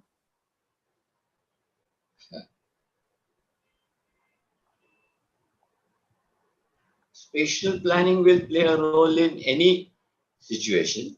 Any situation, it is important, except that it would have a little more limitations in a particular in a high-rise planning. That's all. And post-COVID, I don't know because I don't think COVID is here to stay. I personally feel, and it is one of the phases in life in this long, what million-year-old history of mankind or something like that. It's a small part area. And Mm-hmm. even the present buildings did function okay in COVID when they had, when they had isolation and lockdown and distancing. So I don't think we should design specifically for COVID, but if one could design spaces which allow for a distance which enables privacy, which enables solitude, which enables connectivity with nature, that is there. If that can happen, it will automatically help in the COVID situation also. Mm. I generally, as an architect, I also keep on talking about how we should be decongesting. I think I had one something I spoke about. We had ill-equipped cities, and suddenly we had this industrialization, and everyone just rushed to the cities. So if we can now de-urbanize, Yes, because it is also possible now to stay, as we know from COVID, also work from home, and de-urbanize, then we can have much more spacious spaces yes, and yes. tier 4, And tier 3 actually, cities and villages technology, from technology is helping us to do that. I have always been doing helping us that. do that. Yeah. I have always been doing that. I have Mm. always been living in the Yeah. nature, in the wilderness, and designing, and coming Mm. to the city for a Yeah. short while, for some time, and with like by sitting here in Kolhapur, I've designed a building in UAE, in Ras Al Khaimah, in near Dubai. Mm.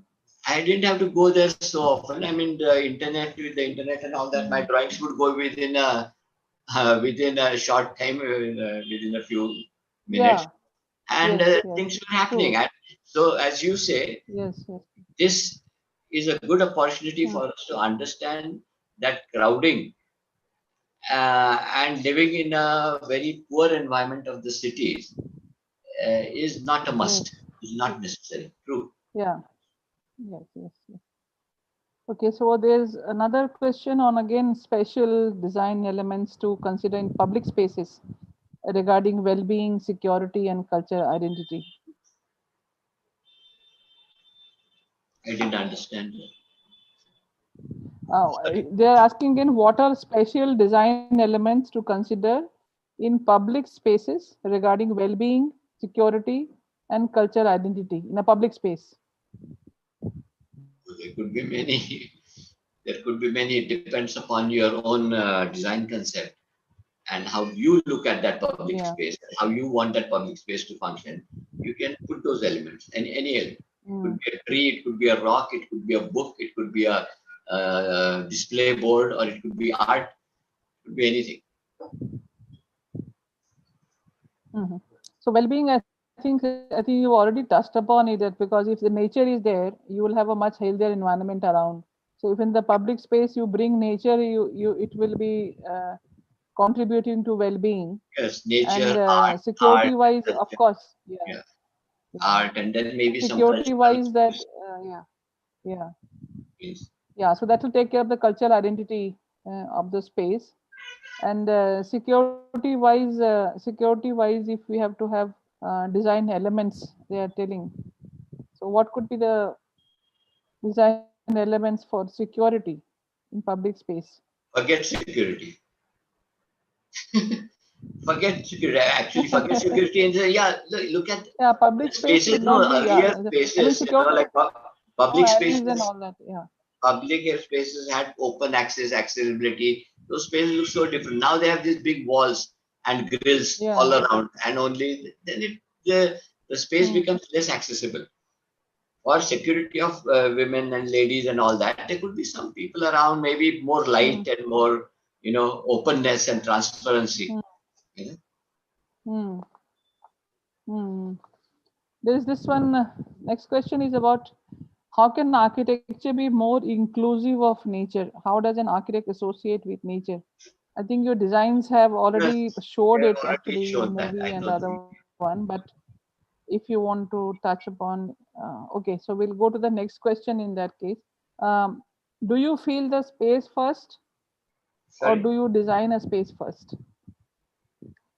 Do you feel the space first, or do you design a space first? I see the empty space, that is my site.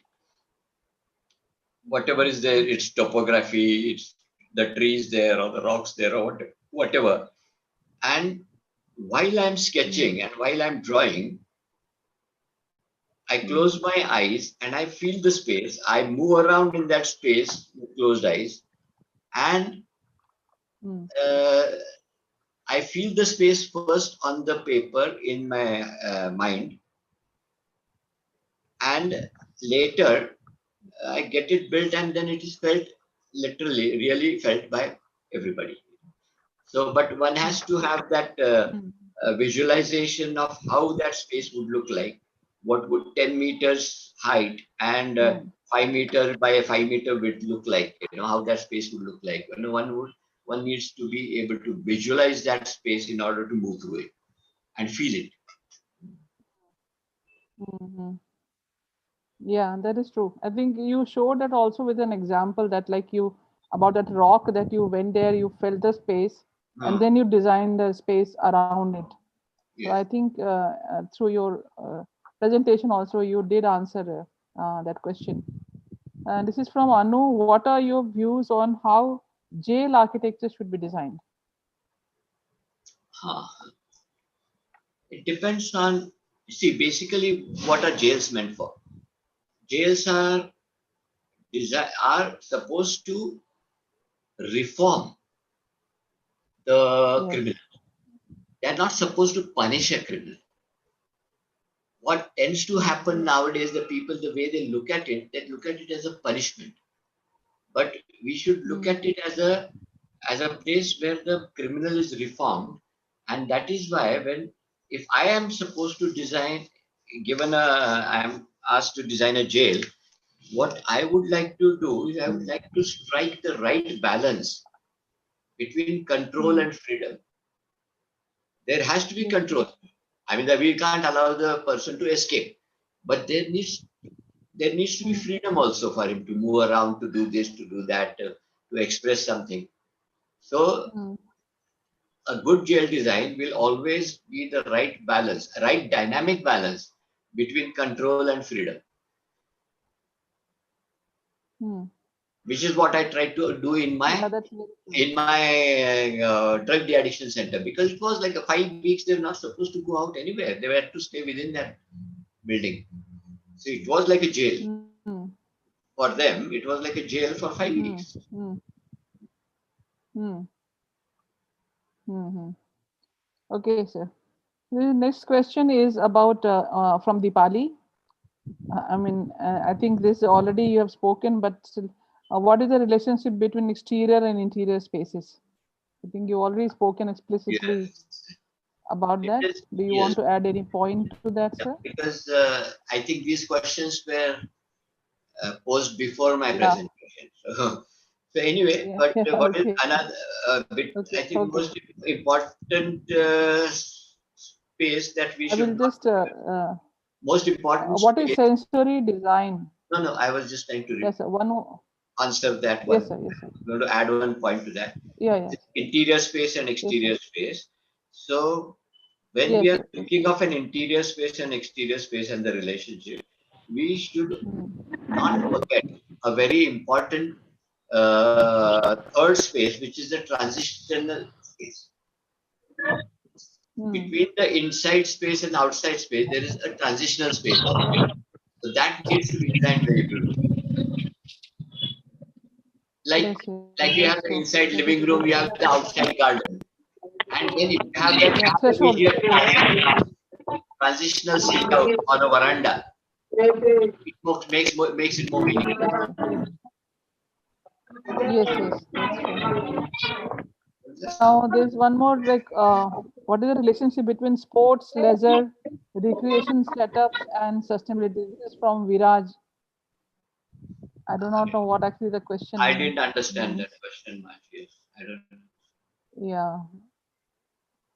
What is this relationship between sports, leisure, recreation setups and sustainability? I think the question is slightly No, sorry. what does a concept mean to you? what does a concept mean Concept to is you? very I think important that's to a me. good.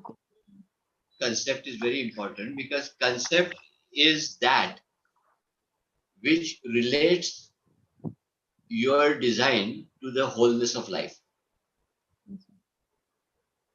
Yeah. That is very important because, well, like when I'm designing a hospital, for me the basic concept is how can I bring about, how can my design help in the healing process? How can my design contribute to the Mm. healing process? That is, so there, good Mm. circulation, good services, good this thing, everything is there, and good ambience and Yeah. all that. Everything will come about. Mm-hmm. So a Yeah.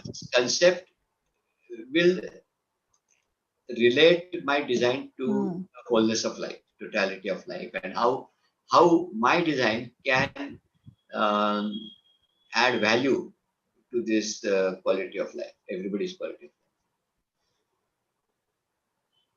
I think there is a very important question by from Srihita about Vastu. How does Vastu impact the spaces functionally, psychologically, as people consider it the most important element in our country? I don't design as per Vastu. I have designed. I have placed the wrong things in the wrong places according to Vastu. But I have felt that some Vastu person, without knowing the directions and all that, when they have come there, they have felt good vibrations. So, Yeah. so, Yeah. so basically, it is a single energy which you have to, uh, uh, if you, one can attune one's design to the universal energy in some way, uh, Mm. it helps. It helps bring about the right Yeah, that is connectivity. true. That is true. This, Yeah. So I think, is the one Srihita, who I would asked. also, yeah, Srihita. So there's one element that I have been doing, and I think I also had this problem. So because I did study a little about, not little, quite a bit about Vastu thing, the Vastu Shastra, which has been translated from by Mansara, which is in 8 volumes in second year of my architecture. And I was trying to relate it to Frank Lloyd Wright's work on one side and Geoffrey Baba's work on the other side. So it is like and I found they are very related because the Vastu that is actually in the books in our Shastras is about air and water and ventilation and the soil thing and the geology of the space. And as per that, we are supposed to design. But what is actually going around by the Yeah, fly by that, night kind yeah, of that Vastu Shastra, practitioners Vastu is Shastris. definitely not real Vastu because our Right. Vastu Shastra, which is written, is very scientific and as sir was telling, any space you design with good ventilation, natural light will have the best vibrations around. And you have to be, and it is, I know it is very difficult to convince the clients. I still have those problems, but I negotiate it, and but I tried my best to see that they see my point of view. And in future, actually, or in during my course, so I do negotiate what they want and what I want them to do because I know they are in the family. When you're doing a house, you have a lot of pressure from 10 different people, so you're Right. not the only one who takes a decision. So these things are there, but I think you still, as an architect, if we start giving them better buildings with, as sir has been talking and showing, with spaces which are filled with natural light and ventilation and good color, I think things will really Yes. change. People will change their perception. Yeah, it won't happen overnight, but I'm very sure it can happen. And I also have been practicing almost without any vastu thing because I came to Bangalore and they said, okay, you don't know vastu, you can't practice, sorry. And see, I'm here from 94. 94, I'm almost close to 30 years now. I'm in here, 27 years. And I think sir, as you can see, sir has a also, and there are many other people who are like that. There is a one, I think Sabu Francis. I'm not really able to understand what he's trying to say. and it's a very long thing that he has put here. But he talks about some softwares and artificial intelligence to be used for designing spaces. Would you want to comment on that? It's a very long. If I read, it's a very long comment. I have not heard the question properly, or I have not heard his question. I Also, have not it's understood. written in the chat box. It's written in the chat box. Like he's telling there's a concept called space syntax, which looks into how spaces at urban design and neighborhood level affect our behavior. Also, And yes, several architects and I am planners reading it. analyze Yeah, their yeah. neighborhood. Uh, yeah,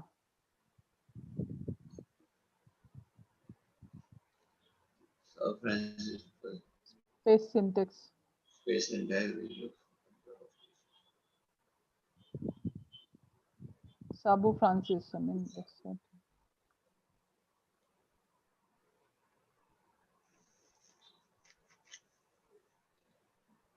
Hmm. It's good. It is. Would you Yeah. want to react to that, sir? I mean, these are like matrices which they have made. If this happens, if this can happen, it is good for the neighborhood. If this happens, this behavior is good. So, which is good in a way. Hmm. It is possible to use that, but Hmm. ultimately, also it's also your inner gut feeling also that helps, Yes, sir. and intuitive This is feeling true. about how people interact. Because some of it may not be measurable, but this space syntax could add some value to the understanding of space through its measurable uh, qualities. But at the same time, the immeasurable Hmm. qualities are also very important. Yeah, that is true. Actually, um, I have been very much, I think we all have been listening about parametric, the word parametric, and people talk about the softwares doing parametric. But I always keep on saying architecture was always parametric. We have so many parameters that we are supposed to look at when you're doing a design, and that is parametric. The only thing that software is trying to do is trying to give you some average uh, figures or average lines. But if you do not know yourself really what to do with the software and give the data that you need to do, your things can be absolutely um, they will just go somewhere, like you just can't. And even in the best designing software, the person who designs the software is not an architect, and the person who is an architect, he's not a software engineer or software person. So somewhere that lag has to be on the designer's head, and his intuitive feeling, as you were telling, about how to really go about the whole thing. There So there is, with this, yeah, I think I will, yeah. yeah, But I would one there is a, I last, mean, there is a different dimension that he is pointing at, which is possible, yeah, which yeah, could that's true, sir. contribute. That's true, sir. Yeah. And there's one more Yeah, question like space. Can space stimulate social interaction? Devesh, yeah, that you talked about, I think. yeah, and Yeah, you yes, talked of course about that. it can, and one of the things my concerns is man is moving away from man. So in my Yeah, designs, correct. I always try to create equitable, open, accessible, democratic spaces which encourage interaction. I have not shown specific slides for that, but Yeah, that is true. I try to do that. Yes. Yeah, yes, that is true. That is true. So with this, sir, I would request you to give one single advice, if you have to give it to all the viewers. What that would be, or message, or Just message. I mean not much. I just a few words is that because we are talking about space, uh, be sensitive to space. At least your surrounding space, the space which you inhabit, and respect it and harmonize with it. Yeah, that's it. Okay, so thank you so much. I will just wrap up the. I mean, you Yes. have there is so much that you have spoken, and I will just try to wrap up with all the thoughts.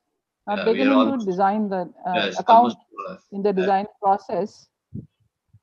Space psychology can lead to better productivity in commercial projects, bigger sales in retail ventures, accelerated recovery in healthcare developments, as Sir showed. Nevertheless, with the absence of explicit guidelines, as Sabu Francis was trying to point out, the translation into architecture is still unclear. It will highly depend on the designer's sensitivity, creativity, and understanding of the research. Part of the problem is that much of the work in the field is very psychological and behavioral, and it doesn't easily translate into specific design recommendations. At the end of the day, design is quite complex, and so are the individuals inhabiting these spaces.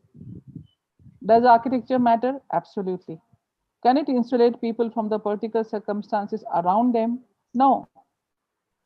But still, psychology of space is in fact the study of human relations and behaviors within the context of built and natural environments both, and having a direct impact on your subconscious, contributing to your emotions and perceptions through that special part of your brain that reacts to the geometry of the space that you occupy. Space design becomes an inherent part of people's psychology. Though it is not the only factor involved, spaces have huge implications, and it is the architect's responsibility to shape tangible solutions for users and incorporate these ideas into the structure according to the social and psychological needs of the occupants. I heartily thank architect Shiris Berry for taking out time and sharing his valuable experience with us. It was truly inspiring. This program is being held in partnership with Diyalbag Educational Institute, deemed University Diyalbag, Agra, as institutional partners. I thank Professor Dr. Prem Kalra, Director DEI, deemed University, who has been silently taking a university to a value-based and ecological education hub with culture and cutting edge um, technology going hand in hand. Sorry for that. I thank architect Molly Caprihan. Molly, are you there still? Hello. She was there in the beginning. I thank architect Molly Caprian, head of the department, and architect Piyush Prakash, faculty Department of Architecture, DEI, for co-hosting the session with us. And I also thank all of you participants for actively participating in the webinar with extreme enthusiasm. The next in our series of Simple Talks 21 is on safe spaces and places. We will share the dates and other details very shortly. I leave you with this thought to ponder upon. What influences do the spaces in your life have on your mental well-being? Thank you once again. Stay healthy, stay safe, and have a great weekend. Thank you all. And thank thank you you. so much, sir. Thank you. Thank you, Molly. Thank you, Piyush. Thank You, you. everybody. And thank you, Sagar. Thank you, Nilesh. All the people from CGBMT who has been doing. Thank you, Devyani. Thank you all.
पपीता खाया था आपने?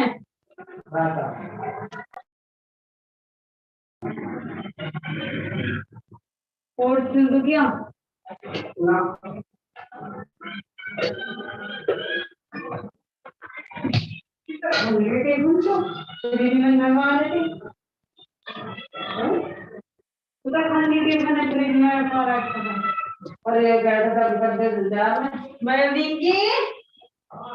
Fridge में ये tiffin में क्या था? Tiffin में क्या था? मैं वही तो पूछ रही। इसमें कुछ भी नहीं है। और क्या?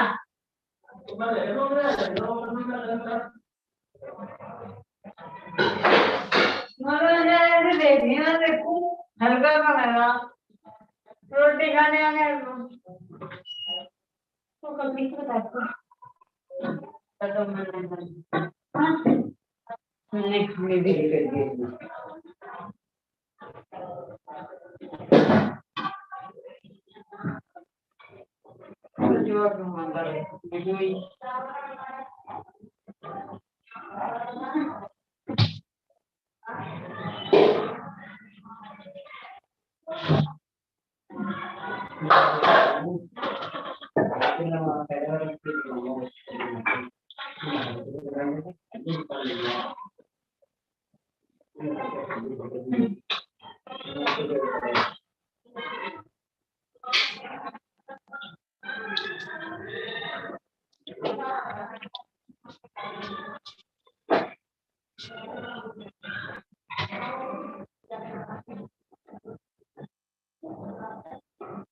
मम्मी खा पी कर दूसरा नहीं बता के तू बोल नहीं खाती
इसकी वजह से ध्यान बहुत करना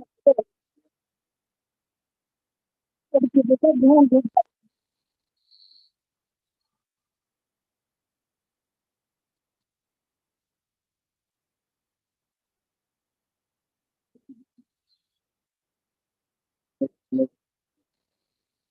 मेडिटेशन के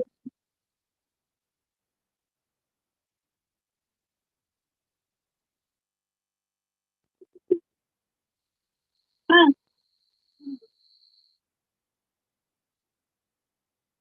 बड़े रखने इसमें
प्रसाद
और बताओ कहाँ थी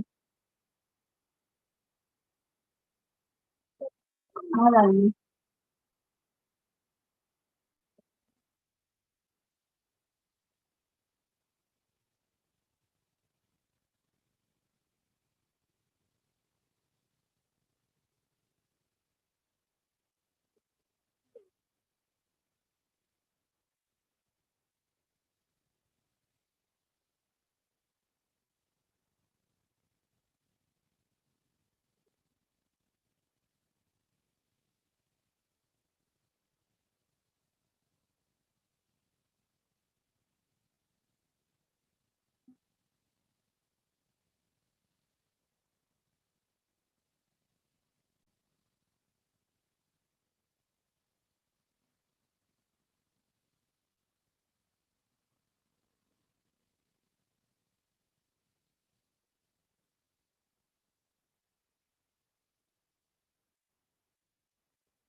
और जब मैंने दिन तो जब मैंने गया था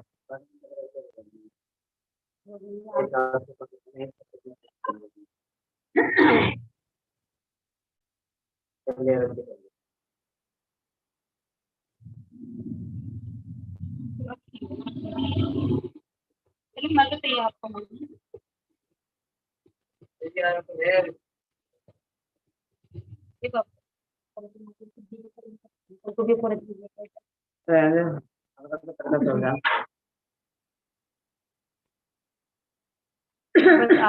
कभी हमारी नाम मिला वो मेरे पास तेरा आना जाना ठंडी पड़े ये है बात करने से अच्छा है बुढ़ा पता पता जा कठिन क्यों तो अगर ये बतन उसके क्या बैठे को रखा होगा उस दिन वहाँ पे मैं तो बेचारे एक दो बार वहीं मिला हरियाणा में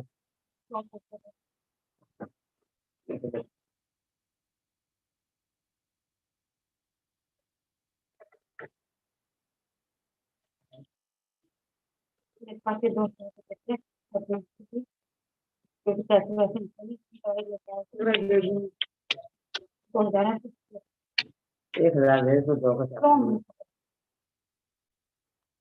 दवाई कितनी चाहिए दवाई तो आधे दिन में आता है सारे देगा वो सारी बात बता रही कभी तेरे पापा बीमार हुए तो उसके पास मगर जे बच्ची छुट्टी जब तो ना बरोबर दी तो रुपए लिए थे जब तो 5 रुपए के नहीं जब आप तो 100 देते हाँ तब भी एटीएम में पैसे निकालना फिर मेरे पास अपने अलग से 1000 रुपये बोले तो 2000 ये रुपये समझने का है हम तो नहीं क्या फिर हाँ ले अच्छा पहले ही हमें चेंज कर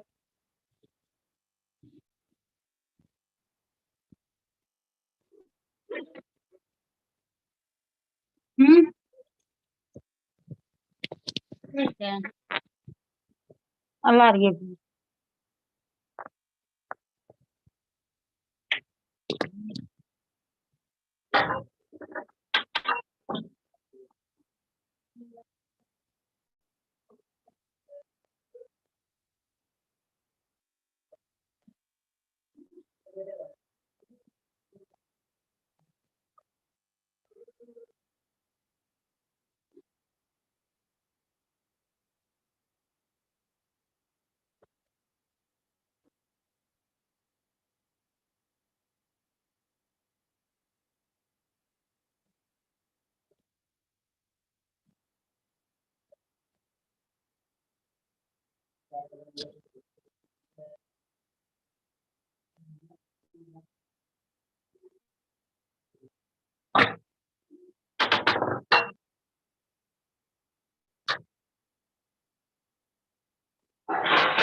वो भी तो है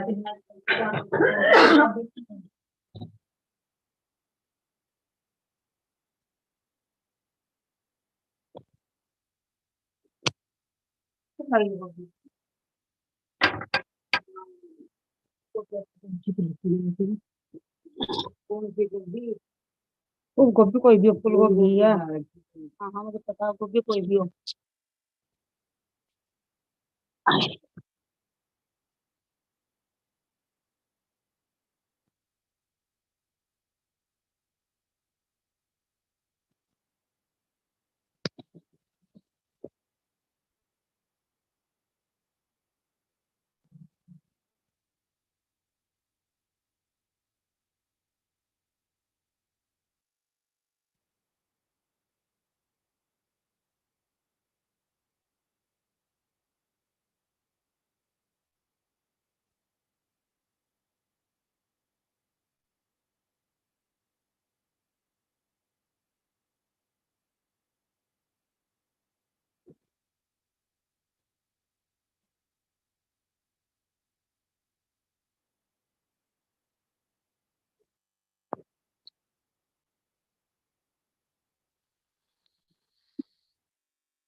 Hello.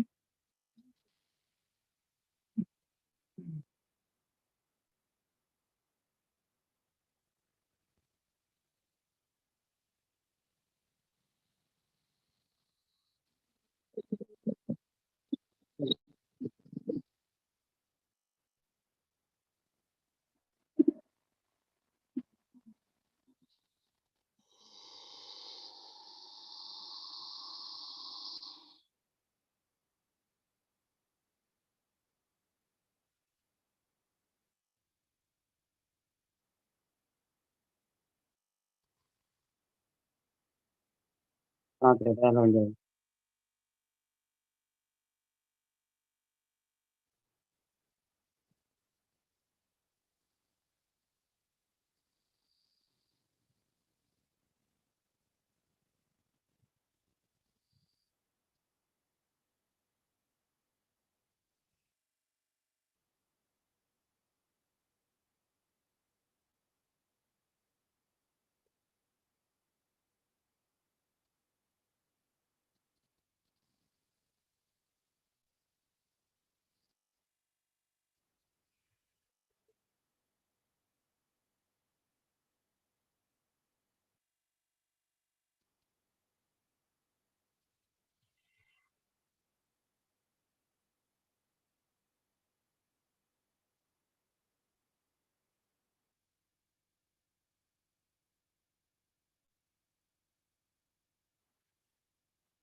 नारी मोनिका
लड़का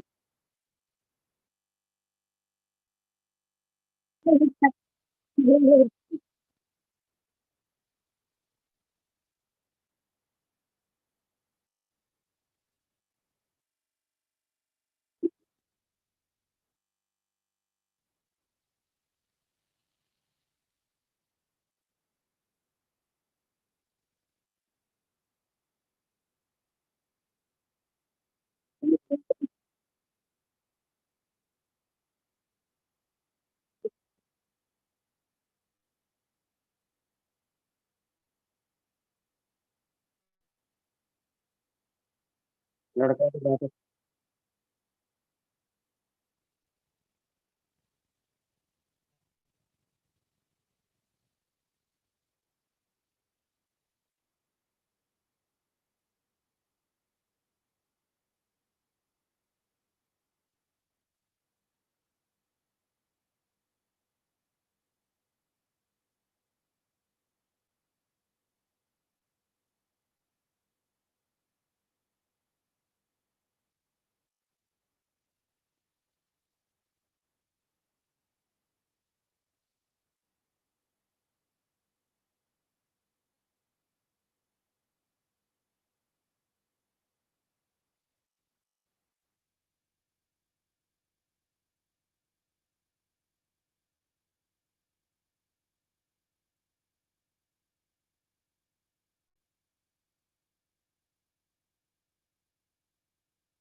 तो मारने का जवाब।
आपको तो बात तुम्हारी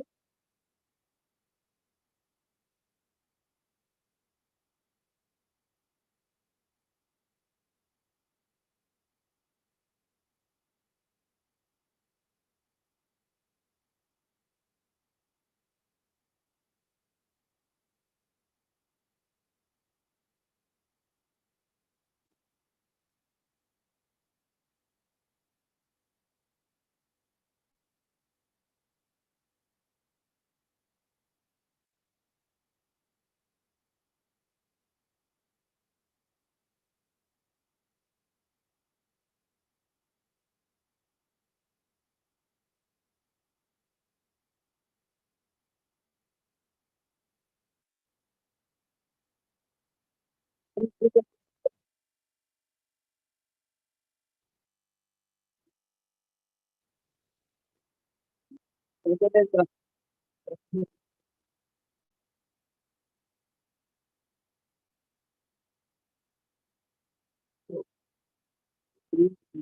the brain?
Yes, lovely.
एक औरत ने अपने आदमी को, नहीं, एक आदमी ने अपनी औरत का सर पे सिर फोड़ा, फिर बाद में उसका गला दबा दिया, क्या?